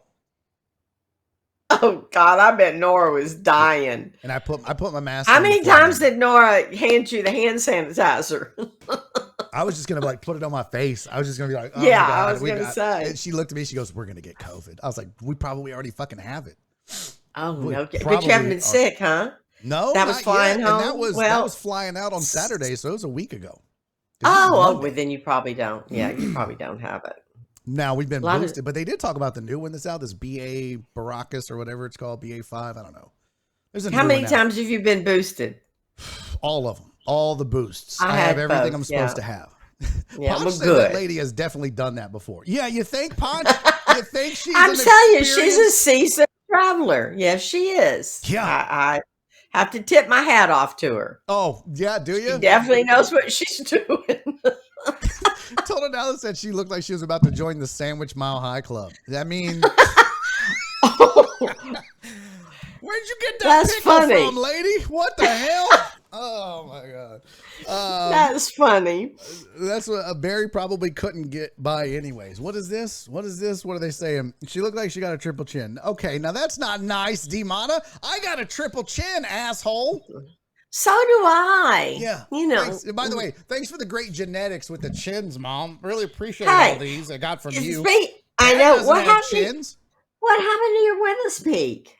I've been lasering it. I'm getting rid of it. Well, slowly I but want to surely. do that. I Well, want to gotta do get that. you- How Look at expensive that. is it? Guys, look at that. Look, show them your widow's peak, Mom. That looks like it looks like you took a photo of I the look Grand like Tetons. Dracula. No, it No, it's looks like Dracula. It's like, oh look, it's like your hair is giving everybody the finger. She's just like, fuck you guys. I hate it because my hair is always in my face because of it. How much is it really expensive to have it No, just laser? bought one of those home laser things, and then you have to shave it, and then you pop, pop, pop, pop, and laser it. And I've been slowly doing that for the last 6 months.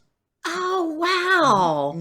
Well, you got to send me all the info on how to do that. I would do. love to get rid of this after all these years. But you're welcome. Thanks. Yeah, thanks for the chins and the widow's. That's peak, what really. Taylor and And Angie the say. nose. Thanks for the nose too. Appreciate You're that. welcome. Yeah. Oh, you're welcome. By the way, B. Hannon said she definitely wasn't getting up to let y'all use the lavatory. No, we never. No. There was too much shit. Excuse me, Oh, Mom. you know what? I would have probably just for this for the hell of it said, "Excuse me, but I've got I've to poop. use the restroom and see how long it takes you to pick all that up." She'd be like, well, Oh, God, that would have been funny. God damn it. I'm surprised you didn't I do got that, it. Barry. Where's my burrito? And I'm give him a fan. Oh, Like just collecting all her shit to get up. It was the Oh, damnedest my thing. Lord. though. It really was. It was the damnest thing. And I got to say this, and then I'll let you go. you know, I would want to say some of the funniest things happen in real life, don't they? Don't they? You can't Don't make they? this stuff up. No, and I'm telling you, it happens to me all the time because people are always like, the craziest shit happens to you. And I'm like, and people think I'm making it up, which is why I have to get pictures and fucking So I have believe eyewitnesses. you. Because people are like, no, I was there. Everything he's saying is true. This shit is insane. I gotta say, for truth be told, the flight on Delta, I don't think I'll ever fly another airline. Delta was amazing, mother. Have you ever flown Really? Delta? No. Well, The shit was Yes, we flew from Paris to Athens on Delta, and it in a time was a when good flights are getting experience. canceled and delayed. Oh, I thought about y'all. We That would have been boarded early. horrible. We were off early. We landed early. There was like free movies. Like they give you the Wi-Fi, or not Wi-Fi, but the headphones. They movies, they bring you food. They're kind. They were like I know, and some of them act like they hate their job. Smooth. Yeah, yeah, I know. Like Spirit. It's ironic that it's called Spirit because that's what they crush when you fly with them. Is your spirit. That's true. Yeah, and oh my God. Like, good joke. Thank you. The thing about Delta is like, once we bought the ticket, that was it. There was and Spirit's like the complete opposite. Like Spirit's like, I've never flown Spirit. Oh my God. Once I flew Spirit one time, the seat felt like I was riding in a lawn chair. There was just metal everywhere. I was like, God damn it. Me and Andy Huggins flew to St. Paul, Minneapolis, St. Paul in Spirit. And everything was a fee. Oh, you want a seatbelt? That's a seatbelt fee. That's $5. It's like, bitch, what? I don't get everything. Oh, I know. It sounds great, but everything costs. Yeah, the ticket is $7. And then it's like literally, there's a boarding fee of $3. I'm like, man, is there AC? She's like, oh, AC, that'll be $10. I'm like, what the fuck? She's like, I'll blow on your neck for $1.50. I'm like, bitch, what kind of flight is this? Sir, where are you going? I'm like, I have to pee. Oh, that's a pee fee. That'll be $3. What the fuck? What? It's so bad. I heard everything. Chris finds that a lot. He said there's a lot of extra charges. It doesn't come out to be such a great deal. No, it doesn't. By the time when I was young, flying was so different. Yeah. And it was everybody dressed up. You wore your Sunday best, and it was like a big event when you were flying. Did you ever take burritos on your flight, Jenny? Did you ever no, they served you food. Yeah. They served you food with the flight. It didn't cost you anything. They were wonderful. It's just different. The world, Delta by far. Look at the chat. Everybody's like, "Yep, Delta for the win." I flew Delta in March. It was amazing. I'm telling you, unbelievable. The best experience I think I've ever had. Flying. Well, I guess I'll have to fly Delta to Egypt. You should. It was absolutely amazing. I mean, in flight, everything's smooth. Like, yeah, it was the best. See, Donna's agreeing with you. She was like, right, Jenny? It used to be so nice to fly. Not it was wonderful. Not anymore. Everything. I don't want to get into that, by God, when I was young, but it is a lot different. It was really fun. That was back then too, when the earth was flat and you guys didn't have as far to fly. And, So. I remember my grandmother had never flown in a plane until she was 74 years old. And it was the most exciting thing for her. She came to see us when your dad and I were stationed in the Navy in Charleston. And my friend Pat flew with her, and Pat was scared to death. And my grandma goes, oh, honey, this is just so nice. She loved it. She got all dressed up. She had her little gloves and her hat, and it's a big deal to fly then. Well, yeah. She loved it. So not now. No, not so much anymore. All right. Well, I know you got to go. Your phone is going crazy. I know. I'm sorry. Let me just. It's because you're a big YouTube, Twitch streaming star now. Because of this show. I get it. Right. I get it. You get hounded with autographs. I'm going to come Saturday, and I want to meet some of the deckheads. I'm excited. Well, not that I'm not excited about seeing you. Oh, but yeah, sure. No, well, we'll wheel you in and get you a spot somewhere. So, I'm sure some of the deckheads will come through, and I'll introduce you. You guys can hang out. So I'll see you Saturday, Jenny. All right. I love you, Mother, so Bye, much. deckheads. You guys, see y'all later. That is Jenny, his mom. She joins me every single Monday right here on Barry on Deck. All right, here's the deal. We're doing a 3-hour show today, so I'm going to go until 5 o'clock. So because of that, we're going to take a quick break. I'm going to go pee. I'm going to get a refill. You guys take a break, go pee, whatever it is you do. We'll come back. We're going to talk some more sports. I want to talk a little bit about the MLB Draft, just some feedback on that I saw. Plus, I want to talk a little bit about the Texans. We'll catch up on that. And anything else that's on your mind, we can discuss. If not, I've got plenty more stories from my vacation that I can share with you guys. That was just one of them. And yeah, so there's plenty more to discuss. So stick around. Don't go anywhere. All right, this is Barry on Deck. I'm your host, Barry Laminack. You guys stick around for this break. Steven the Weather Guy, Lil Uzi Vert, has the weather for you. And yes, we're still going to sit on the corner and do dope, Sandoval. We'll do that maybe towards the end of the show. All right, stick around. Don't go anywhere. This is Barry on Deck. I'm your host, Barry Laminack. I'll see you in less than 5. Don't go nowhere, bitches. Hey everyone, I'm back with the weather report after a few weeks of being off. I was out of town and then Barry's out of town. So we went a few weeks without the weather report, but like I said, we're back now. The story is the same as it's been for the past month or month and a half or so. It's just going to be hot and miserable with little rain in the forecast. We're still under the influence of the Death Ridge, and you see it here. Right here, it's a little further off to the west, so we're not going to be baking in the 105s like we were last week, not the weekend before, but we're still going to be up near 100, and it's still going to be close enough to kill any rain chances, unfortunately. And now you see why I call it the Death Ridge, because it's just as hot, it's miserable, it makes you feel like you want to die. As for rainfall, like I said, very little in the forecast, really none at all. Maybe a sprinkle here and there, but really, if you see any rainfall, consider yourself a lottery winner. Go buy a lottery ticket if you've seen your rainfall this week. As for the drought, it keeps expanding. You see some reds creeping into Harris County. That's extreme drought, and then that orange and yellow, severe drought. It keeps creeping in. We did have some good rain last week, a couple inches in some spots, and that keep it at bay a little bit. But we're still on track to have one of the hottest summers we've had in the last 10 to 12 years or so, definitely since 2011. And one of the hottest summers in probably the past 30 years is what we've been having. So it's just unfortunate. We'll see what happens with the power grid this week. Last week, they had some issues. This week is going to be more of the same, probably.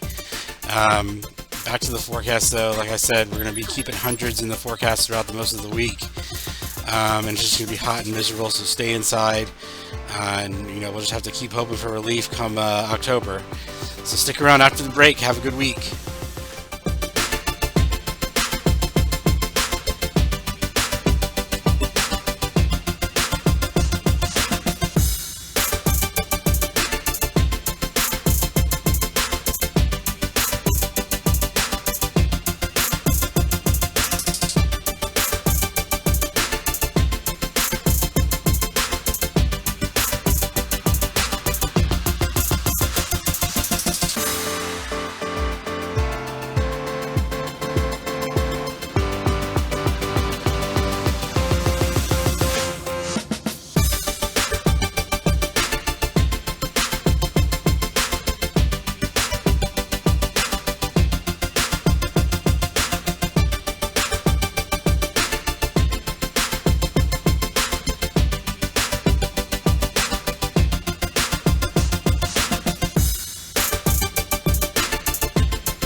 I got your bitch. Sitting down the goddamn corner doing dope. Sitting down the goddamn corner doing dope. Sitting down the goddamn corner doing dope. Corner doing dope. They are to be ashamed. Sitting down the goddamn corner doing dope. Sitting down the goddamn corner doing dope. Sitting down the goddamn corner doing dope. Corner doing dope. Goddamn right, bitch. Look at here. There you go. They're out here sharing marijuana. Look at here. There you go. The same old nasty ass people from last week. Corner doing dope. Corner doing dope. Corner doing dope. Corner doing dope. Goddamn corner doing dope. Corner doing dope. Corner doing dope. Goddamn right, bitch. Sitting down the goddamn corner doing dope. Sitting down the goddamn corner doing dope. Sitting down the goddamn corner doing dope. Corner doing dope. Dope. Goddamn right, bitch. Goddamn right, bitch.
I didn't get tricked by the mute button. Suck it, hoes. Hey, welcome into hour number 2.5, almost 3 of Barry on Deck. I'm your host, Barry Laminack, man. Thank you guys for sticking around through the break. Those of you that did, those of you that didn't can go have sex with your own person. Hey, real quick, I want to say what's up to everybody listening on Podbean. I didn't acknowledge them earlier. We were getting into the groove, but at least it was up.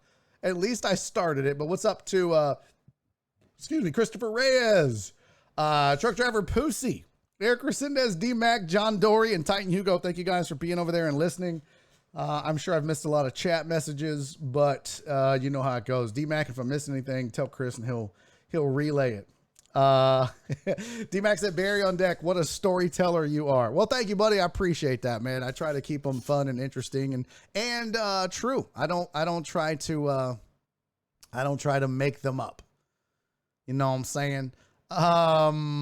They're due next week. What's due? I smoked marijuana once and that got pregnant with twins. What? That's not good. That's not good at all. Third trimester relations help for the delivery. Oh, okay. Well, that got weird. Hey, all right. We got a lot to get to. I do have more vacay stories, but I do want to talk a little sports with you, if that's okay. If you don't mind. I mean, this is a sports and entertainment show.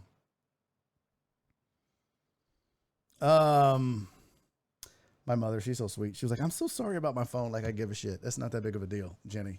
Nora, by the way, was like, why don't you wear shorts? I'm like, because they don't allow us to wear shorts at our job, Nora. It's a professional work environment. Okay. I kind of want sometimes to wear shorts, but I try to be professional enough to wear jeans for you guys, even though I'm wearing a t-shirt. All right. A couple things I want to discuss. We won't spend a lot of time on it, but the MLB Draft occurred, at least, well, it's ongoing, and yesterday was, I think, round 1.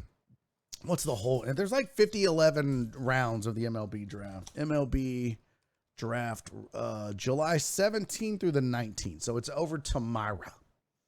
It started yesterday. And the first few picks in the draft, well, at least round 1, I have for you, and we'll go over them. But first, let's just discuss pick number 1 in round number 1. Went to the Baltimore Orioles, and that pick was 10-year-old Jackson Holliday. Like, first of all, Jackson Holliday is in high school. This is the first 2 picks in the draft were high school kids. And I don't know how old Jackson Holliday is, but my goodness, I feel old now. Jesus.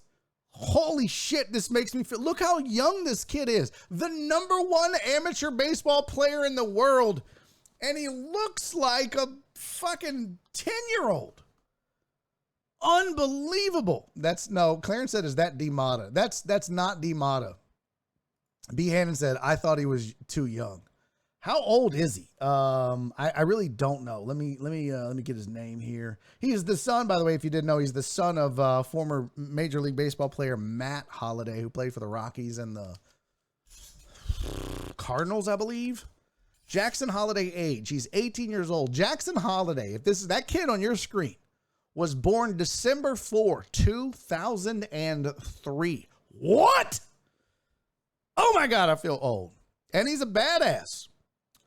Shortstop, played at Stillwater High School in Oklahoma, was the first pick of the draft for the Baltimore Orioles. God, that makes me feel old. So old. Also, and I'm not trying to be mean here, got a little Michelle Wolf vibe to him as well. That's not me being ugly, folks. That's just, I mean, a little bit. Hold on. Now you're going to say, oh, Barry's a hater because he said that.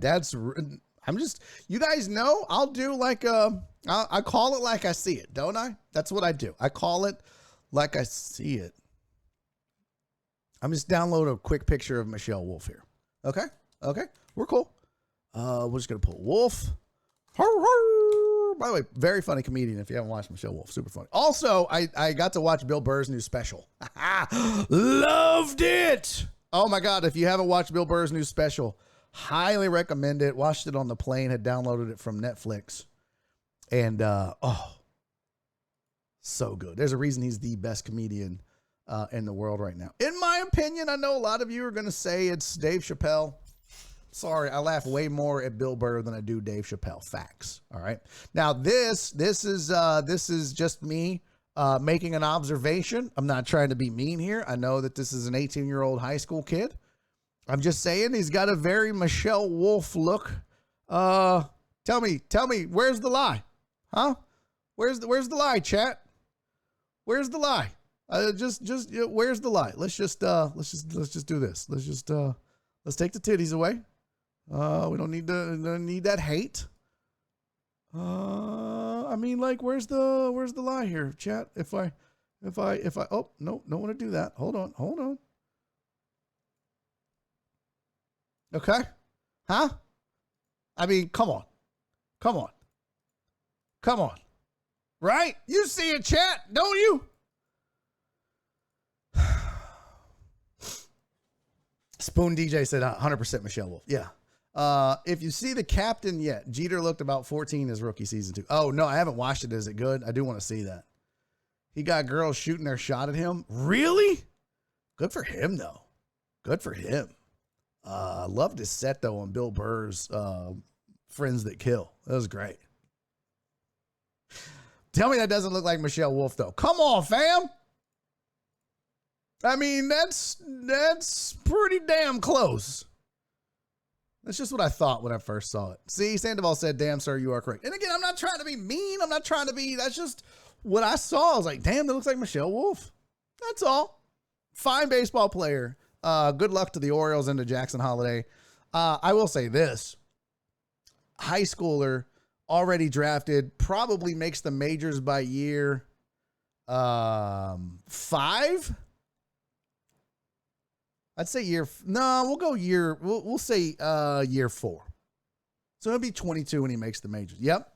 His daddy was a baller, 30 plus home runs, a couple of years in Colorado. Dude could mash. Leslie Mann back in the day. Okay. Looks more like the sloth from the Goonies. Well, that's not nice. That's not nice, B. Hannon. But yeah, good genes, can probably mash just like his dad. Speaking of young baseball players whose dads were badass ball players, this was the second pick in the Major League Baseball amateur draft. And the Arizona Diamondbacks chose Drew Jones, who, if that sounds familiar, that is that's the son of Andrew Jones, former Atlanta Brave. A center fielder, fantastic center fielder. Chase Breedlove said, this kid is going to be the one. He's amazing. I've seen good things about him as well. He went number 2 overall to the Arizona Diamondbacks. And I tell you what, if he plays like his dad, if he plays as much as he looks like his dad, holy shit, the league is in trouble. Look how much, spitting image of his dad. And his dad always looked young. Andrew Jones was 50 and he looked 18. But again, another high school ball player from good stock. There's so many now. There's just so many. Toronto is littered with former baseball player kids, right? You got Kevin Biggio, you got Vlad Guerrero Jr., Bo Bichette. Then you've got Yuli's brother. Like, this just all these young kids. Alex Villanueva said Carl Crawford's kid went 17, I believe. I didn't know that. Jones always reminded me of Felix Trinidad. Okay. That's not terribly racist, Ivan. Uzi said, damn, I wish my dad played baseball. Yeah. But how many, I wonder, let's see. How many sons of former Major League Baseball players are in the league right now? List of second generation baseball players. Here we go. Is this current? Player is active. Okay. So you've got Steve Bedrosian's son, Cam Bedrosian. You've got Cody Bellinger, son of Clay Bellinger. Bo Bichette, son of Dante Bichette. Kevin Biggio, son of Craig Biggio. Michael Brantley, the son of Mickey Brantley. Didn't know that. Drew Butera, the son of Sal Butera. Daz Cameron, the son of Mike Cameron. We knew that, former Astro farmhand. Robinson Cano, son of Jose Cano. Didn't know that. Matt Clark, son of Terry Clark. Cody Clemens, son of Roger Clemens. CJ Cron and Kevin Cron, the son of Chris Cron. Ivan DeJesus, son of Ivan DeJesus. There's a junior. Delino DeShields Jr. I'll let you figure that one out. Tim Dillard, the son of Steve Dillard. Luke Farrell, the son of John Farrell. Luis Garcia, an infielder, son of Luis Garcia, shortstop. D. Strange Gordon, son of Tom Gordon. Nick Gordon, the son of Tom Gordon. Vlad Guerrero Jr., Hunter Harvey, the son of Brian Harvey. Cabrian Harvey, the son of Charlie Harvey. Jonathan Hernandez is a pitcher who's the son of Fernando Hernandez. Man, this is a lot. Mark Leiter Jr., Brandon LeBrant, Steve Lambrodozzi Jr., Jose Martinez, the son of Carlos Martinez, Lance McCullers Jr., Hobie Minor, Alberto Mondesi. Yep. Well, I used to love me Raul Mondesi in fantasy. Raul Mondesi, Manny Ramirez, Tim Salmon. Those are my go-to outfielders. 5-tool guys. Tyler Nevin, son of Phil Nevin. Jock Peterson, Jeremy Pena, Francisco Pena. Not the same, though. That's Tony Pena's son, not Geronimo Pena's son like Jeremy. Cal Quantrell, Derek Rodriguez, Josh Ronick, Andrew Romine, Austin Romine, James Russell, Travis Shaw, Dwight Smith Jr., Brandon Snyder, son of Brian Snyder, Fernando Tatis Jr., just Hismel Valentine, Dalton Varsho, Chad Wallach, and Bobby Witt Jr. Guys, that's a lot. That's a lot. There's already a grandson, Casey Coleman, the grandson of Joe Coleman. That's a lot of second-generation baseball players active. And then don't forget, all of the Yankees are the son of Jose Altuve. He's their daddy. So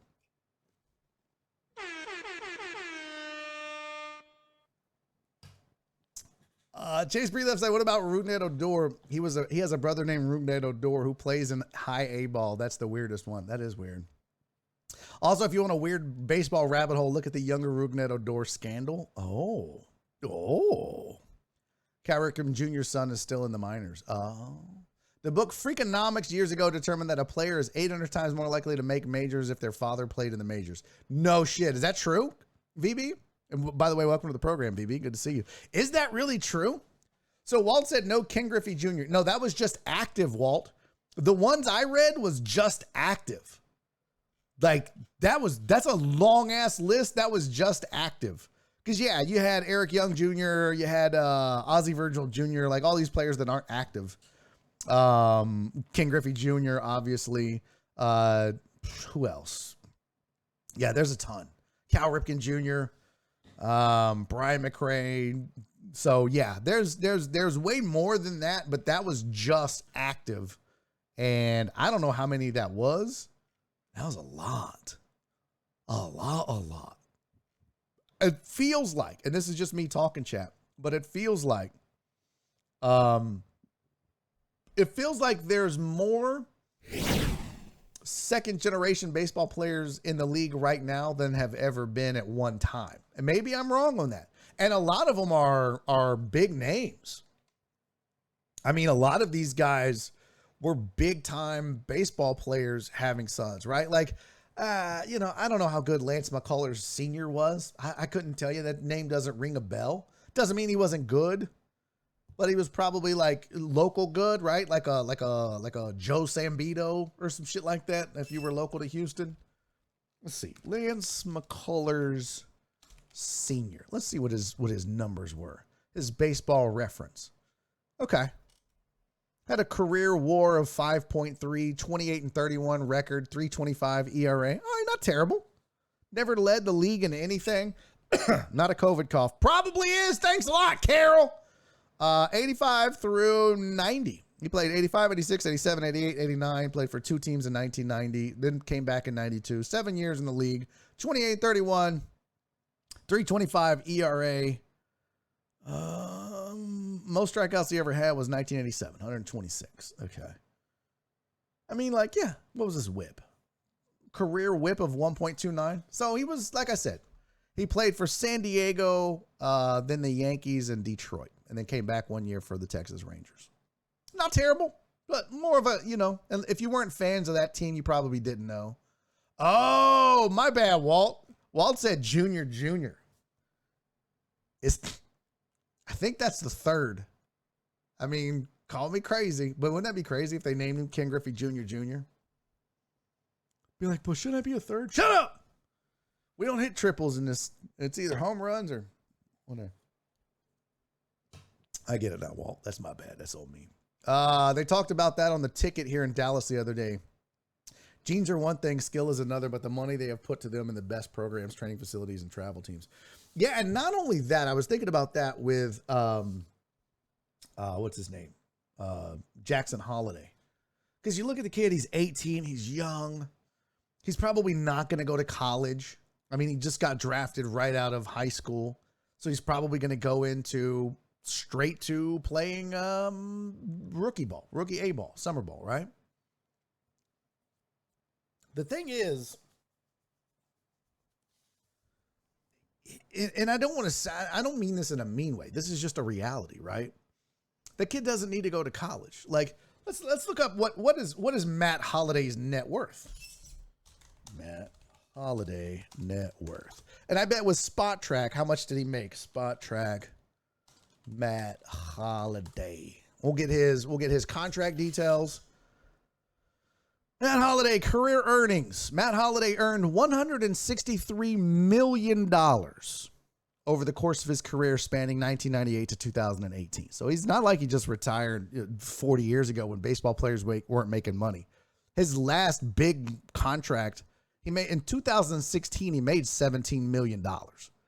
So, I mean, they estimate he's worth about $60 million. I would say it's more than that if he made 160. Yeah, you spend a lot. But okay, let's just go with it. Like, either way, the guy is set, which means his son is set, which means his son doesn't necessarily have to go to college. I'm sure he's got a nice, what do you call it? A trust fund. And he can go play baseball. And he's a damn good baseball player, apparently. You don't go number one in the draft if you suck.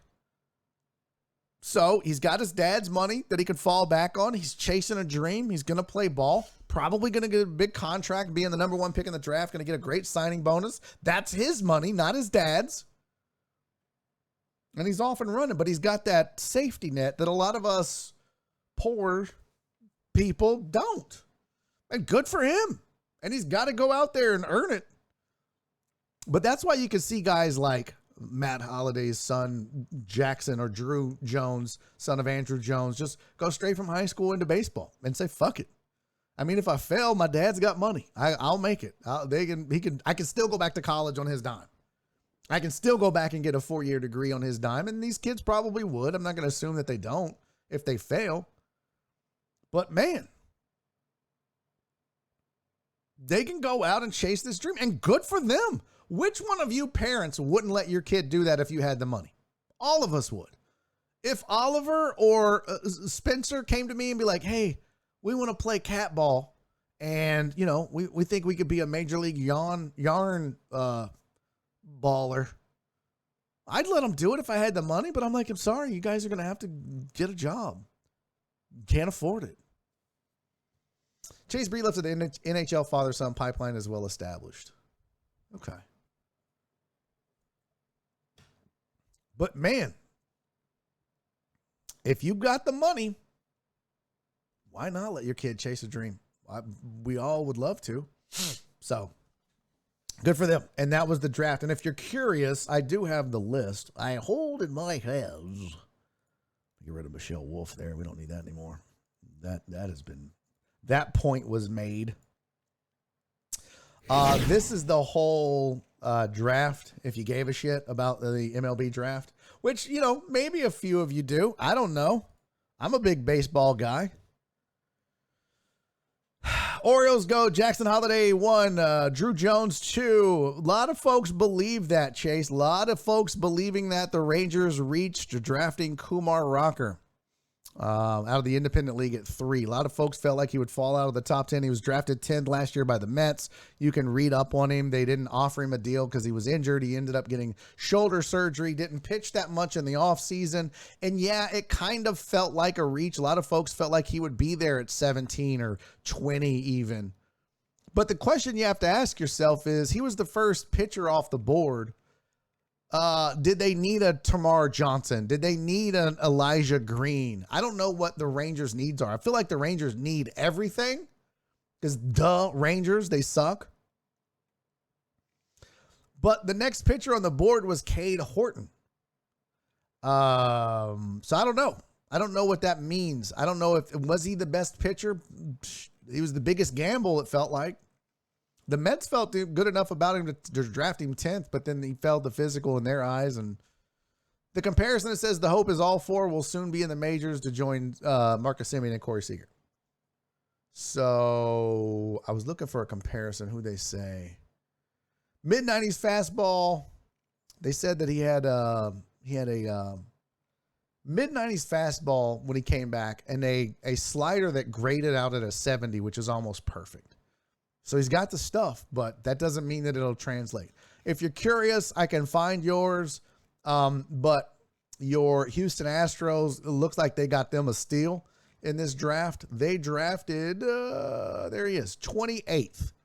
Glowing reviews for Drew Gilbert, center fielder out of Tennessee. It says, who is Gilbert? The face of the most dominant offensive team in recent college baseball history. Gilbert is known for his brash play with the Vols. Hit 362 with a 1.128 OPS. On his way to an all-SEC honors in 2022. High contact approach. So they said in the zone, out of the zone, breaking balls, change-ups, fastballs, that he can hit everything. And that by hit, I mean make contact. They said, think Brett Gardner as a good place to start. Gilbert is a really strong draft board value for the Astros. He ranked number 11. So it's kind of like you got a top 10 pick down at 28. It says nobody would have been surprised if he came off the board 10 picks earlier tonight at 18. After his big season in Tennessee, Gilbert has a high floor and a ceiling as an everyday center fielder makes the teams, as an everyday center fielder who makes teams pay for skipping him tonight. Continue to play with a chip on his shoulder. So looks like the Astros did pretty good, which is good. So we'll see how that pans out. Again, none of this, you could go back and see who was drafted where. But I tell you what, you got to hit on those first couple of picks. So I hope that the Orioles and the Cardinals, or the Diamondbacks and the Rangers got it right. But everybody's high on that Astros pick. Astros fans are excited. Alex said Rangers need a new name, location, uniform colors. Who said that? BB said, think it more about having a mentor that knows what it takes and has the drive than a safety net to chase a dream. I don't know, man. I think it's kind of both, though, right, VB? Like, if you get those mentors, you get those mentors. But as a guy who went after his dream in life at 38 years old, who's, doesn't have the financial security that maybe others do, it's a bigger risk for sure. At the very least, it's a bigger mentor or no mentor. And I've had great mentors. But I think when you have a guy, a dad or a parent that's been there and they're wealthy, it's much easier to chase that dream, right? It's much easier.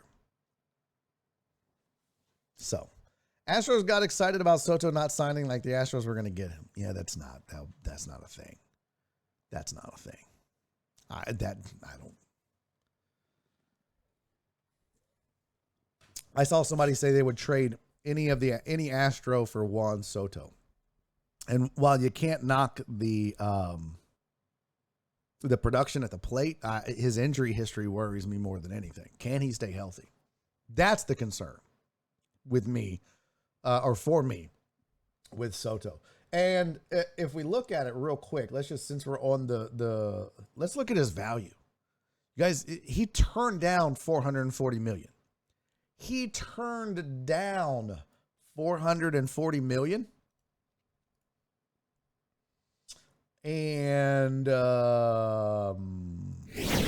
here's what Spot Track says. Spot Track says this dude is worth $32 million a year, and that his market value is that he could get a 15-year, $490 million contract, almost 491, which means almost $500 million. Now he is 23, and if you sign him to a 15-year deal, it would be 38.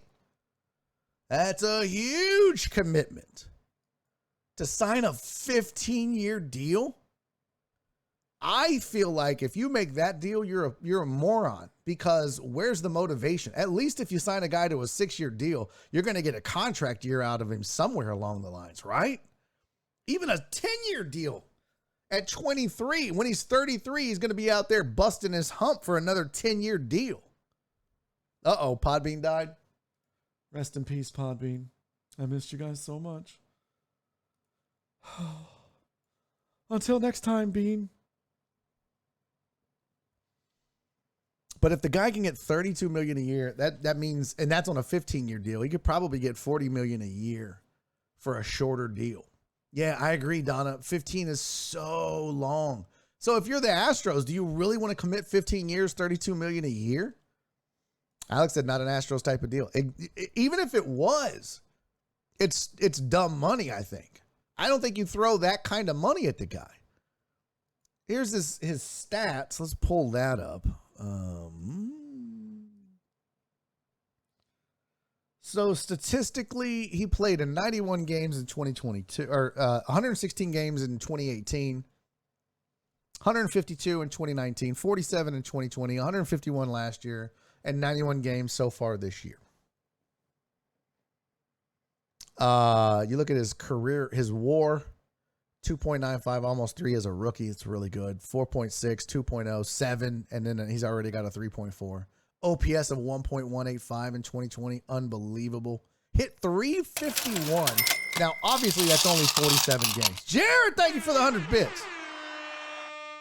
But in a season where he played the most games, 151, he hit 313 with a 534 on base. Like, if you're getting on base half the time you're at the plate, almost. Oh, sorry, that was a slugging. 46% of the time, though. 49% of the time. That's crazy. That's crazy. Jared said that was for the third hour. Thank you, buddy. Definitely doing a third hour. And I got more vacay stories for you, too, so don't go anywhere. Dr. Dre said, some beaners. That's not nice. That's not nice. Scott Boras is at it again. Yeah, he is with Scott Boras, by the way. So he turned down a $440 million offer because he wants more. How many years was that? What did the Nationals offer Juan Soto? A 15-year, $440 million deal. So Soto, 23, rejected a 15-year, $440. Two biggest guarantees in club's history: $245 million for the right-hander Steven Strasburg and $210 million for Max Scherzer. Nationals offered exceeded in total dollars the 12 years Mike Trout signed for. Soto would have received an average of $29 million, the 20th highest in baseball history, with the deal extending from age 24 to 38, effectively making him a National for the rest of his career. See, and that's the thing. You mentioned Boras. I think he wants to be the highest paid player in baseball. I think he wants to be the highest paid average player in baseball, total player in baseball, I think he wants it all. I think Juan Soto wants a 15-year, $500 million deal. That's probably what he wants. Clarence said, I think he wants out of Washington.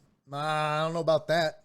Maybe he wants to be. I mean, you look at his antics at the plate and the way he loves the spotlight. Maybe he wants to be a Dodger or a Yankee or a Red Sox. It's possible.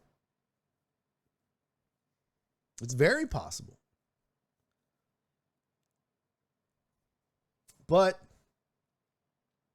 I mean, it's a big risk for teams that can pay that kind of money are not the Astros. It's not the Nationals. It's the Red Sox. It's the Angels. It's the Yankees. It's the Cubs. It's the Dodgers. I mean, those are the types of teams, but the Angels aren't doing that. They've already got Mike Trout and Shohei Ohtani. So, I don't know. I don't know that the Dodgers make that deal. They're doing great with their payroll, the way they're handling their young guys with contracts. I could see the Yankees doing something like that, but I don't think it would be in a trade, but maybe so. But you know the Nationals, if they're trading Juan Soto, they're going to want Aaron Judge and a plethora of picks. And the problem is, and but the problem is nobody's going to want to go to Washington, right? I mean, you're going to have to get really young guys and a huge amount of them. It's almost like you'd have to go to Toronto and be like, all right, send us Vlad and Bo Bichette and a couple other players on the major league level and George Springer. And you know what I mean? Like it just, and if you're Toronto, you're like, no, because all those guys combined are going to cost what he costs for the most part. It's a weird deal. Somebody's going to pay the money and somebody's going to regret it. It's kind of like Walt's theory with quarterbacks. It's rare that you see these huge deals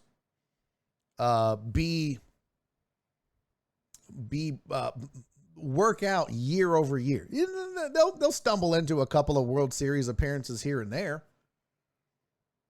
I mean, look at San Diego. All the money that they paid Fernando Tatis Jr. and Manny Machado. Look at Los Angeles. The Angels. I mean, the Yankees finally figured it out, but they were paying money hand over fist for what? To get bounced in the first round or the wild card by the Astros. So, Ohtani is arbitration eligible yet? He's still long. Well, let's look at, because they probably renegotiated his deal as well just to take, actually, no, I would have thought for sure they would have renegotiated his deal to lock him up. Really? Ohtani's arbitration eligible and then a free agent. So this is his final year of arbitration. Yeah. That's wild. That's crazy to me. But he had signed a 2-year, $8.5 million contract with the Angels, including $8.5 million guaranteed. Crazy. So yeah, arbitration eligible next year. He was bought from Japan. He's going to get so much money. Ohtani is going to get paid. And I guarantee you he's waiting on Juan Soto to set the market. Because then he's like, oh yeah, I can hit as good as that guy and I can be somebody's ace or number 2. Suck on that, Juan.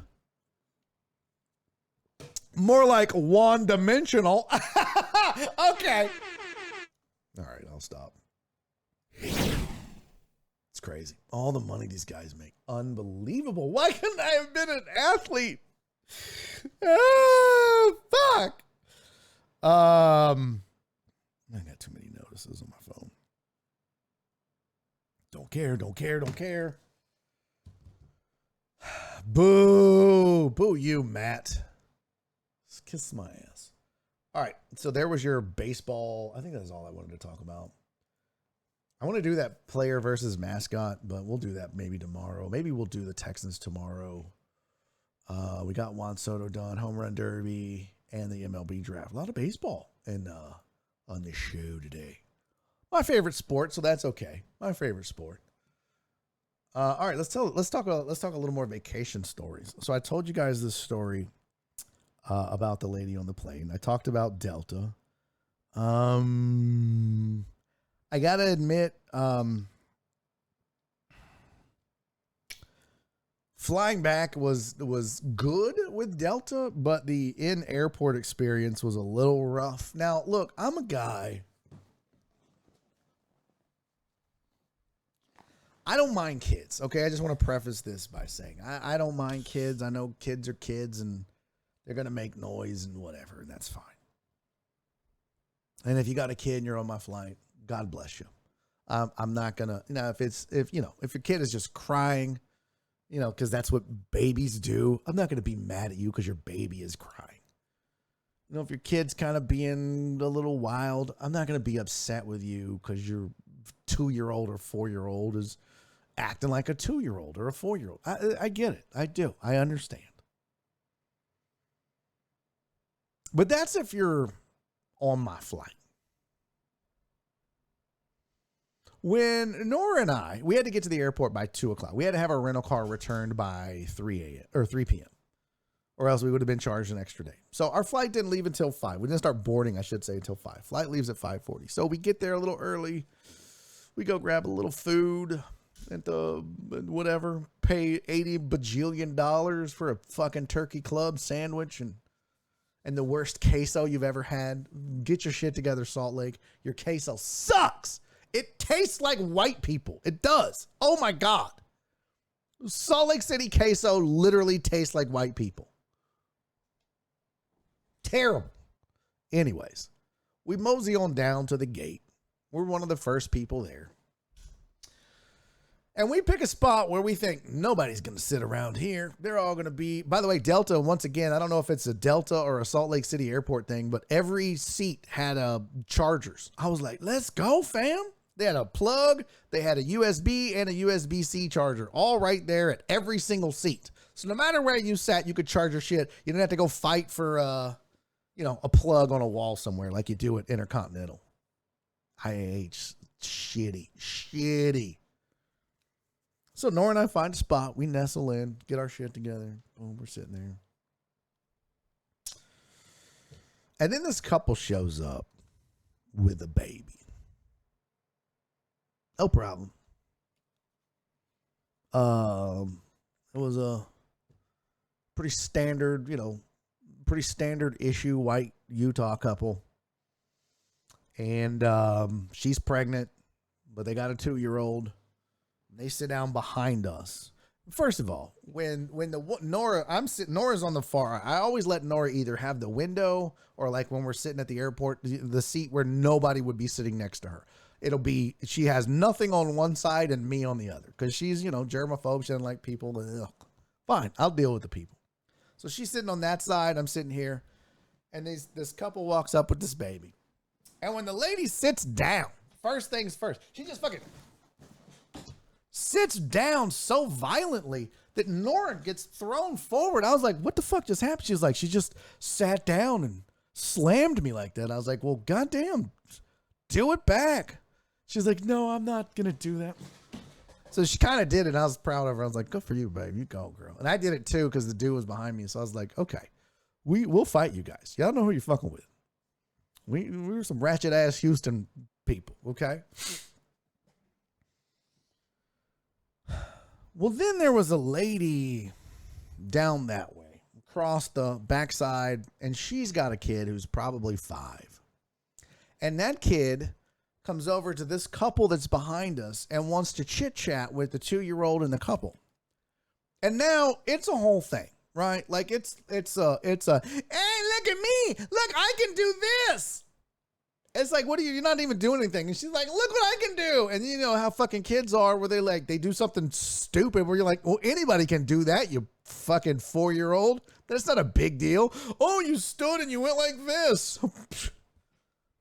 So she's loud as fuck and she's screaming at the 2-year-old and the 2-year-old starts screaming. And then the parents, and this is like a mom that's by herself, but she's got like a caretaker or something. I don't know. I think something was wrong with her. I don't know what it was.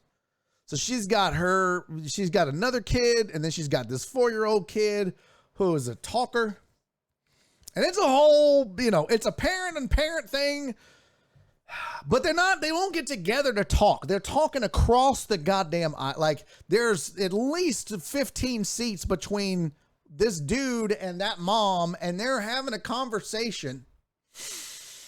And then the kids are like, hey, look at me. I want to play with your 2-year-old. And they're like, and she's like, I'm sorry, my 4-year-old's over there fucking being loud. And they're like, it's okay. We just came from a family reunion where there were 60 kids. This is nothing. I'm like, bitch, we got 2 cats. This is a lot. This is a lot. There's too many kids and people going to this. Like, I'm fucking tired. This vacation is over with. I need everyone to shut the fuck up. I'm exhausted. Nope. They are just chatty behind us. Blah, blah, blah, blah, blah, blah, blah. And I told Nora, I was like, I guarantee you what's going to happen is we're going to get on this fucking plane and they're going to be in the seat in front of us and the seats behind us. And they're going to have this goddamn conversation over us. And I'm going to have to fight this dad and that caretaker. And it's a woman. And I just feel like I'm going to end up having to fight at least one person from each party. And this probably goes on for 20 to 25 minutes straight, non-stop. Kids screaming, loud talking, bumping the seats. And we're just like, oh my God, can we just all fucking bring it down a notch for fuck's sake?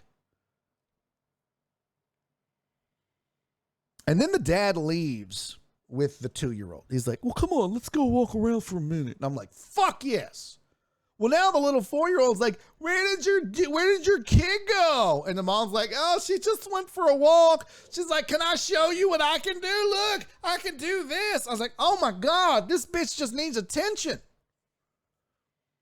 So it's still loud. And they're still having their conversation. No one wants to move and have like a fucking rational indoor conversation. Then the dad shows back up with the 2-year-old. The 4-year-old goes crazy.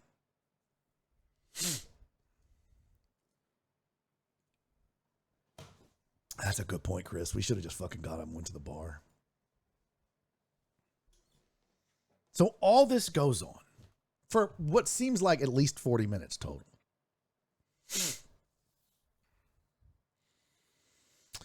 And then the couple behind us said something that was so infuriating. Bye, sweet Donna. She said, I got to scoot. Pilates class time. You go, girl. You go, girl. Airport drinking is the best. Yeah, that's expensive though, CC. That's an expensive proposition. And I was having really bad heartburn, so I was just sticking to water.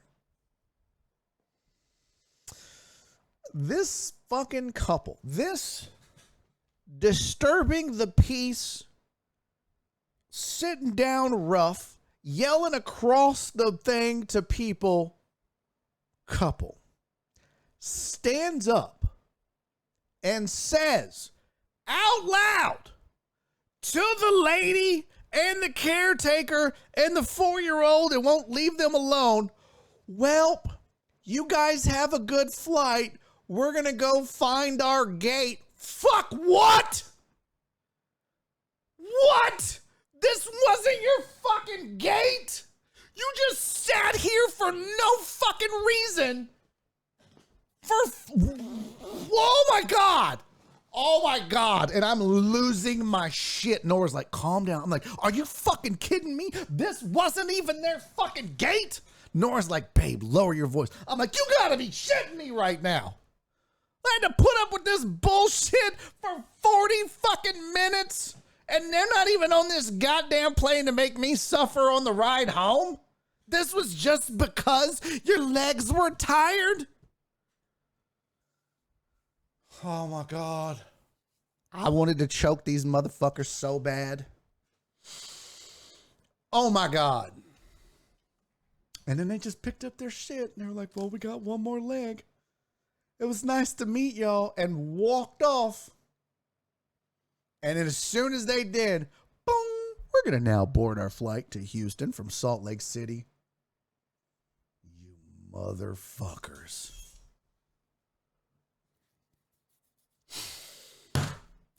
Well, it's over, right? It's over. Thank God it's over.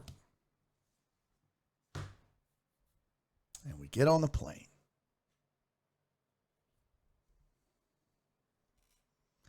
And guess who sits in front of us? Look what I can do. Are you fucking kidding me? Are you? Why? Why, Travel Jesus, are you doing this to me and my tired ass wife? Are you what? Fuck. So it's the lady that I don't know what's wrong with her.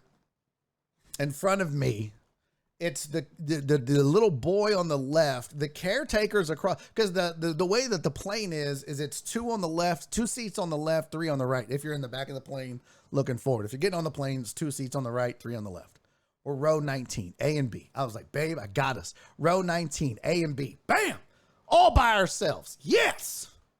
Because I tried to get first class on the way home. I was like, I'll get us first class. I don't give a shit. I'm exhausted. I don't want to be around none of these poor people like us. Nope. Sat down, and I'm looking, and I'm like, oh, fuck. And it's the little boy, and it's the mom, and it's the caretaker, and the little girl. And they have the whole aisle. Like, there's not a fifth person. They just bought the whole goddamn aisle.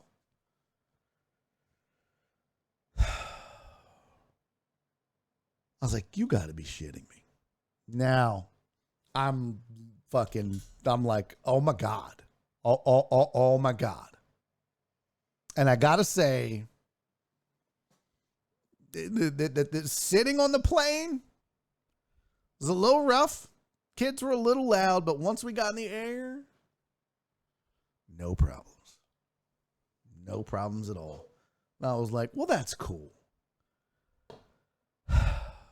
But getting there, oh my God. I was losing my shit. Losing my shit, Chad. Why didn't you tell them as they walked away, Barry? Tell them what?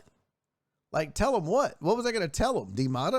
I mean, I don't know what I was going to tell them to fuck off. I mean, I should have. Yeah, that's probably right, Alex. That little kid probably turned around and be like, welcome to hell, bitch. Like, yeah, I was fully expecting that from that kid. I really was. I was just like, you got to be shitting me. And Wheezy said, what's up, chat? Who's going to hit the most dingers tonight? Bro, we spent 40 minutes on that, Wheezy. You can't show up at the end of a 3-hour show and pick a topic from hour 1, family. Alonzo, by the way. That's the answer. It's Alonzo. Any other suggestion of anyone else is silly. It's Alonzo. I'm just telling stories from my vacation. I have Stephen Lil Uzi said, I have found that whenever you see a weirdo or annoying person in the airport, it is inevitable that they are on your plane. Yeah, and with my luck, it's inevitable that they're going to sit next to me. The other thing that was crazy was, as we get ready to take off, we taxied for a good solid 7 to 10 minutes. Nora goes, I think he's driving us home. I swear to God, my wife with line of the week from the vacation. We're just like taxiing and I'm texting my sister-in-law like, we're going to be taking off early, it looks like. So we try to get there a little early to pick us up. She's like, okay. I'm like, we're taxiing now. And I swear to God, 10 minutes goes by. And I text her back. I'm like, we're still taxiing. Nora's like, I think he's driving us home, which was hilarious. And then the flight back was, smooth. Delta's great. Landing was a little rough. He did that one thing. You ever driven like your car and it's like the brake and the gas are different, a different level of softness compared to like your wife or husband's car? You know what I mean? Like you get in your car, you're used to it. And then you drive like your wife's car and she's got like a real sensitive brake. And so you, God damn, my bad. Or like the gas, oh shit. Right? I don't know. I guess that's what happened to the pilot. Because when we landed, we're like, shh, we hit that. And they'll slowly be like, they'll pump it. The second pump, it was like the first one was like, boom. And the second one was like, I was like, God damn, like what happened? But that was it. We were good after that. It was good. And my experience with Delta was amazing. So what, you drove for 35 hours plus taxiing? Yeah, exactly. Nora is funny.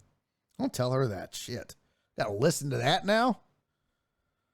How much time we have? 4:42. So, all right. So this will be my last vacation story, and then I'll let you guys go. Has anybody even left? Oh yeah, look at you guys still hanging out. Nice.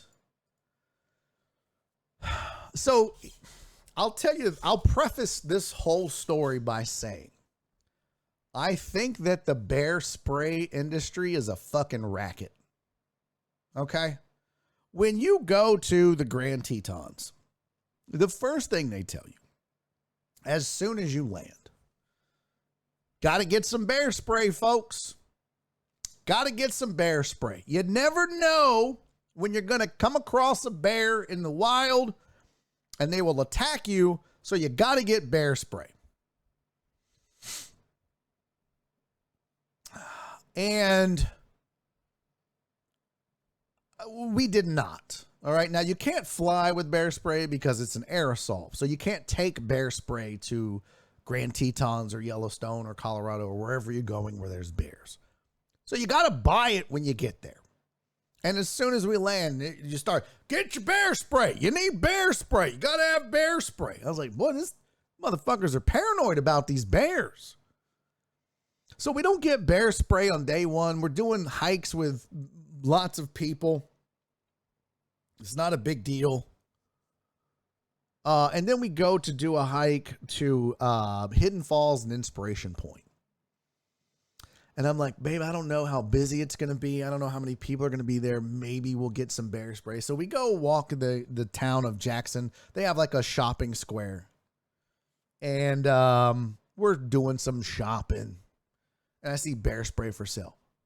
$50 for one can of bear spray is $50. 50 US American dollars for a can of bear spray. $50. Now, when you buy it, every place that you buy it from in the Jackson Hole Grand Tetons area has the same sign. Non-refundable, non-returnable. Once you buy it, it's yours. No money back. Oh, by the way, you can't fly with it. So you are basically buying this is nothing but a hedge. This is like, the center of the craps table when you're like, give me a Yo 11 or a fucking, that's what this is. This is a bullshit racket. This is a bullshit racket where you've got to spend $50 on some bear spray that if you don't use, it is fucking worthless. Worthless. And I told Nora, she goes, babe, you know what's going to happen with your luck? You're not going to buy it and you're going to get attacked by a bear. I was like, I mean, you got a point. She goes, if you buy it, we won't see a fucking bear the whole time. So ask yourself, is the $50 worth it? Do you want to get attacked by a bear or do you want to buy it and never see a bear? Yeah, see, Cece gets it. Yeah, 5, yo, 11. 5, yo. Let me get odds on my 6 and 8. Fucking love craps. Can never figure out the odds. They've got to tell me every time. Exactly, Walt. Bear spray is insurance for your car, your boat, your RV, and your body. That's what bear spray is. You're paying $50, and then you're going to hope that you figure out how to use that when you're face to face with a fucking bear. So I buy the bear spray begrudgingly. I'm angry as fuck about this $50, and I buy it at this store in Jackson Square. And I told Nora, I was like, if we see a bear, I'm peeing on it. I'm just gonna pee on it. She was like, you're not gonna pee on a bear. I was like, I'll piss on a bear. I bet it would be like, what the fuck? She's like, that's not gonna work. Potch said last trip to Colorado, we saw some bear tracks at the cabin. Not a terrible investment. Yeah, unless you're doing hiking trails with 400 other people who all have fallen for the bear spray racket. Okay? We were never alone on any of the trails that we walked on in the Grand Tetons. Never once were Nora and I by ourselves like, oh, fuck, if a bear shows up, we got nothing. There was always people around, and every one of them had fucking bear spray because they all fell for the racket just like we did. I'm telling you, man, This is just a myth perpetuated by big bear spray. That's all this is. Bears are probably the most docile goddamn creatures on the planet. It's like running into a butterfly, but with fur and paws. But they tricked us just like everybody else. We're thinking, oh shit, got to get some bear spray. So I get the bear spray. And the instruction manual, it's like the fucking War and Peace. This sumbitch is so long. And in the instruction manual, it tells you like who invented bear spray. And he was mauled by a bear. And he survived. And this is why he invented it. And I'm like, I don't give a fuck about any of this. And then the instructions to use it, it's like, it was like the fucking stuff on the screen from A Beautiful Mind. I'm like, wait a minute, what? I just need to fucking pull the pin, point and shoot. You got, okay, now you got to curl up on the thumb thing. And then when you put this, but don't pull, you got to push. You push up and pull down at the same time. And then you want to leverage it. And then you got to flip it up and flap it up, smack it up, flip it, rub it down. Point it at the ground, not at the bear. And then now, this is the big racket for bear spray. You know what you're doing? You're creating a wall of fog.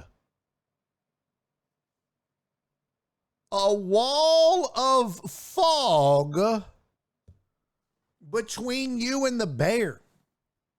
I'm like, bitch, if I got enough room between me and the bear to spray this shit on the ground and create a wall of fog, if there's that much room between me and the bear, I got enough room to fucking run. No. But that's what it says. You spray it and it creates a wall of fog, and it's make sure if the bear's, you got to have 10 feet between you and the bear to use it. I'm like, bitch, if there's 10 feet, I'm running from this fucking bear. Yeah, that's exactly, it was like, and then the bear's like, what the fuck? What kind of trickster ass meal is this?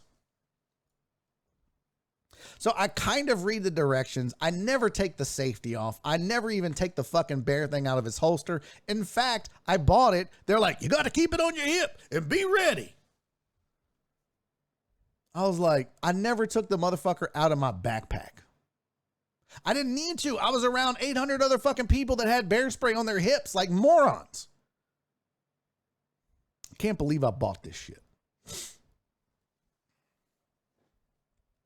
That's not the worst part. So it's a flashbang of pepper spray? No, it's just like, think of it like a fire extinguisher with pepper spray. And you just, and then the bear's like, well, I'm not going into that. Which would be the same thing if I just peed. If I just started pissing on the bear, he'd be like, what the fuck is this dude doing?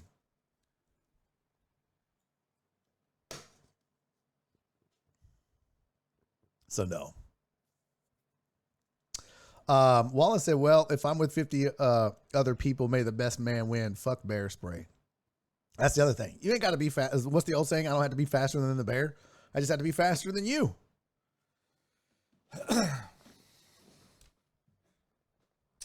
And I like that you guys are telling me it's on Amazon. D-Mata, do you think I'm a fucking idiot? I just started this by saying you can't pack aerosol cans.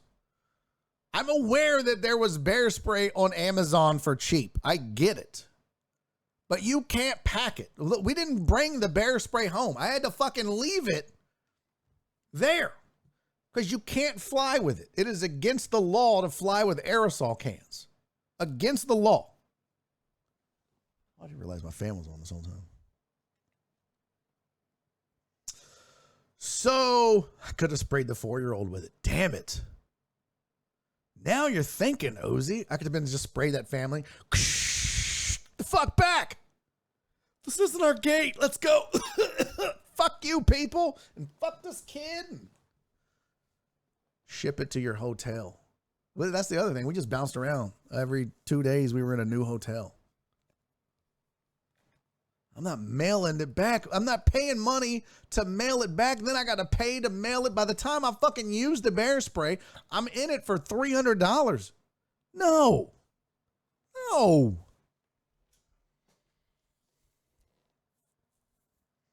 So we go to the inspiration point and we go to Hidden Falls.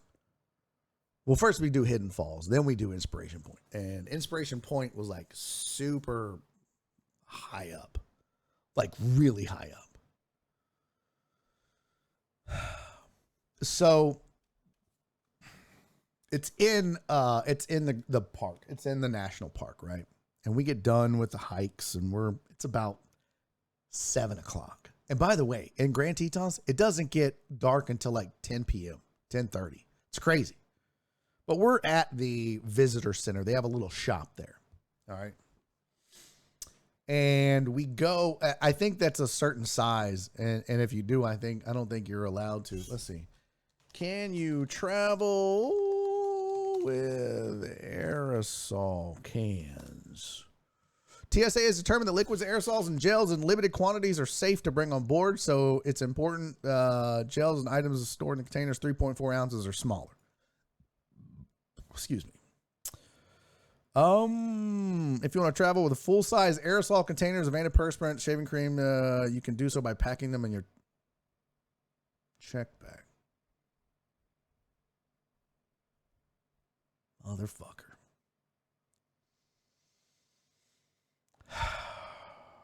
They got me.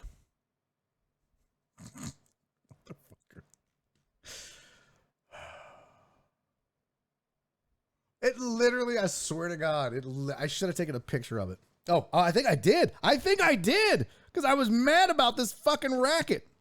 God damn it, I'm so mad now. Fuck, shit.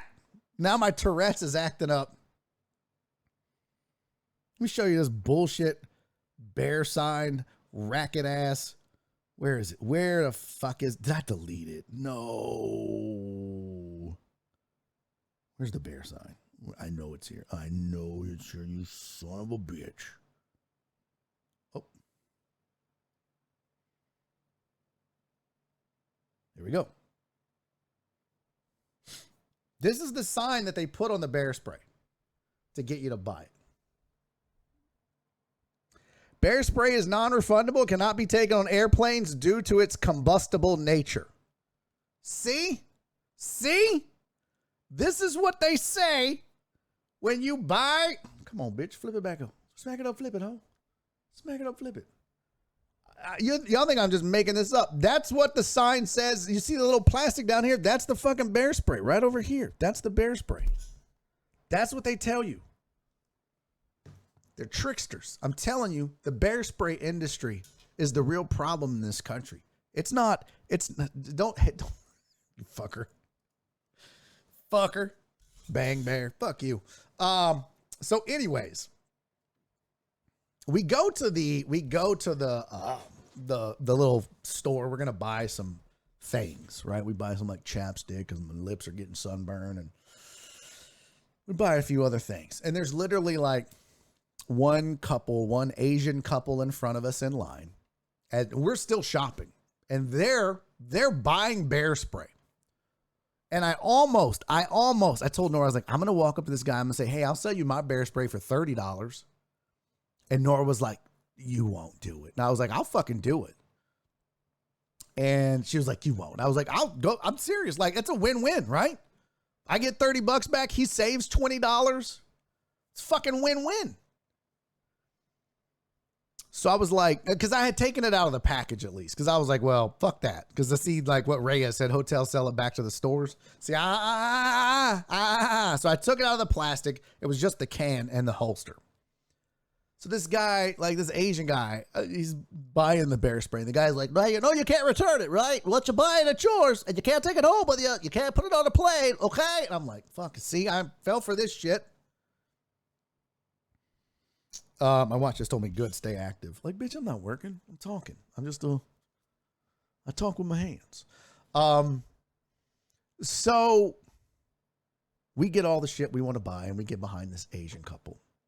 And the guy working the counter, I swear to you guys, he goes, have you ever used bear spray? And I don't even know if this Asian couple speaks English, because the guy just goes. And he was like, no problem. So you're going to buy this, right? The guy was like, mm-hmm. And so he rings him up and he's like, now let me show you how to use this.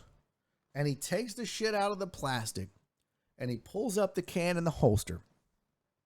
And he starts walking this motherfucker through the step-by-steps of using bear spray while the line begins to build. First, it's just me and Nora. And I'm watching this, and he's like, all right, now here's the thing about a bear. Now, a lot of people will tell you that a bear, they're aggressive. The bears aren't necessarily aggressive unless they're hungry. I'm like, hey, Grizzly Adams, let's like fucking go, okay? Because I just want the chapstick and this fucking soda, and my wife wants to buy the shot glass, and we're getting to the car, and we're fucking going home. And this motherfucker is giving a dissertation on bears. And he's not even like showing the guys how to use this. And never one time does he stop and ask this person, these two Asian people, for feedback. So I don't even think he knows if they speak English, to be honest with you. And the way that they're looking at him, I don't think they know what he's saying. Okay? I'm not being presumptuous. You can ask my wife. I'm pretty sure that they were just like, kind of like me when Nora and I go to Taqueria Randus and everybody orders and I'm just like, and I just point to what I want. I'm like, that. And then they say it and I go, mm-hmm. That's it. So this guy, I swear to you, spends 20 fucking minutes going over the bear spray. He's like, oh, you got it. So you want to keep your distance. So then you don't want to like walk around. A lot of people keep it in their backpacks, and that's not smart. You want to keep it on your hip. You got to have it on your hip at all times because you don't have time to. He's like, and he's fucking demonstrating. You're getting into the bag and the bear's coming at you. So you got to have it on your hip at all times. And then when you have it on your hip, you pull out this thing and you pop this up. You do this, you do that. You blah blah blah blah blah blah. Remember, I told you the fucking manual was thick as fuck, right? This guy is basically memorized the manual, and he is reciting this sumbitch to these people that I'm pretty sure don't understand English. It was so long that they were shutting the place closed. Like they weren't letting anyone else in. And the line was now wrapped around the inside of the gift shop. Like it started, we were next in line. There was a lady behind us. There was a couple behind them. There was two more people. There was a family of four. There was a guy. There was a girl. And it just fucking snaked all through the goddamn gift shop because this guy is just doing bear shit. And I turned around and looked at the lady. I was like, I hope these motherfuckers see a bear. She was like, I would have just given him mine. Fuck. I was like, I was going to sell it to him, but by the time I got up there, he had already rang them up and opened it. It was too late. She was like, God damn it. I was like, this bear shit is a racket, isn't it? She was like, yeah, we see more dangerous shit in our backyard. We live in Idaho. I'm like, right on, sister. So it's so bad, y'all. I swear to God, it's so bad. That the people that work there that are trying to close up, there's four of them. The guy at the register and there's three other people. And one of his coworkers goes behind the Asian couple and goes, hey, wrap it up. There's a line. Wrap it up. Let's go. He's like, so anyways, grizzly bears between the ages of 0 to 4 months. They're not gonna bother you. 4 months to 7 months. Now we're starting to get into the. I'm like, all right, what the fuck? What the fuck?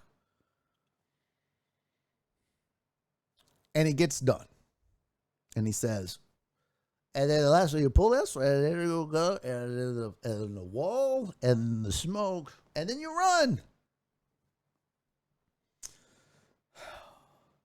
And he goes, now, you see a moose, that's a different story. The way a moose works, I was like, and I swear, I was like, are you fucking kidding me? I was just, what? A moose? No, I'm not sitting through the whole fucking moose story now. No, fuck you, fuck that bear spray, fuck that moose, fuck these people. No, I swear to you, he started in on the moose. Now, So he hands him the thing, and before he does, he takes it back. And he goes, now, moose is a different story. With a moose, I was like, oh my God. Oh my God. And the lady walks up and she's like, whatever his name was, Cal, you're just going to have to go, okay? We've got to check these people out.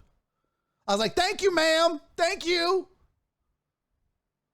Fuck. And I walk outside. We get our shit.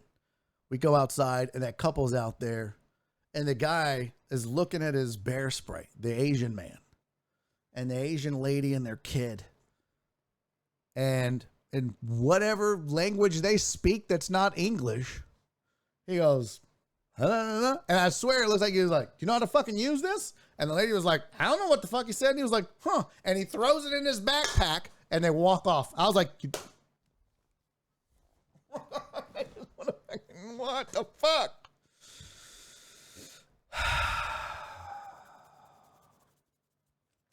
Yeah. So to end the whole thing, the whole bear spray bullshit racket of an industry, we gave our bear spray to somebody. But our neighbors at the hotel that we were, it was in Moab, and they were going to Colorado. They were leaving, and Nora and I were leaving, and we had bought like a 24 pack of water that we had a bunch of waters left, and we had some bear spray. And when we were packing the car, they were packing their car, but we were leaving. They were going on. I was like, hey, do you guys need bear spray? And they were like, yes, we do. I was like, well, you can have ours. I didn't even sell it. I was just like, fuck it. Just, hey, you guys need water? They were like, man, we got so much water. We can't even put it all in there. I was like, fine. We just left that in the fridge. But I was like, this bear spray, this is a problem, folks. Bear spray in this country, it's a real issue. Something has to be done about the bear spray industry, and I'll be the one to fix it if you let me, Governor of Utah. Well, hey man, thank you guys so much for coming back to the show. I was really, really nervous that no one would show up. A whole week, it's a long time to go without any show. But I thank you for coming back. Hey man, thank you guys for the hype train. Look at all the subs. Thank you for the gifted subs and the resubs and the new subs and the new followers. Thank you to the 6 new followers of the program. Again, thank you for the cheer. Thank you for the support. Thank you for the love. Folks, it's good to be back. I hope you had a good time. I will see you guys tomorrow. Wallace, thank you for the 1 bit, buddy. I'll see you guys tomorrow. Jared, thank you for the 100 bits, my friend. Thank you, Sandoval. Thank you, Alex. Imada, thank you, buddy. Thank you for the 15 bits. Appreciate that. Jared, thank you for the 100. Wallace, thank you for the 1. Jim on Sports, thank you for the 69. I like. I missed Joey Flap, too. I missed his sub, and that sucks. I appreciate it. Prime sub. Barry loves bear spray. J-Cross, I will slap the fire out of you.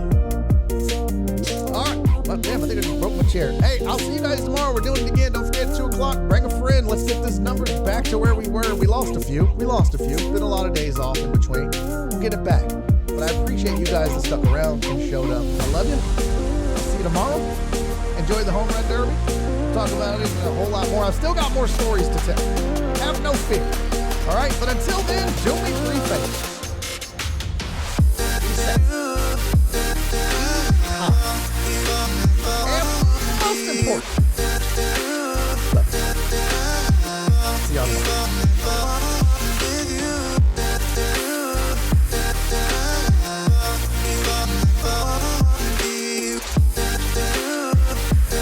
Y'all want to raid? Let's raid Wolfman Custom. Let's do it. Here we go. Bye.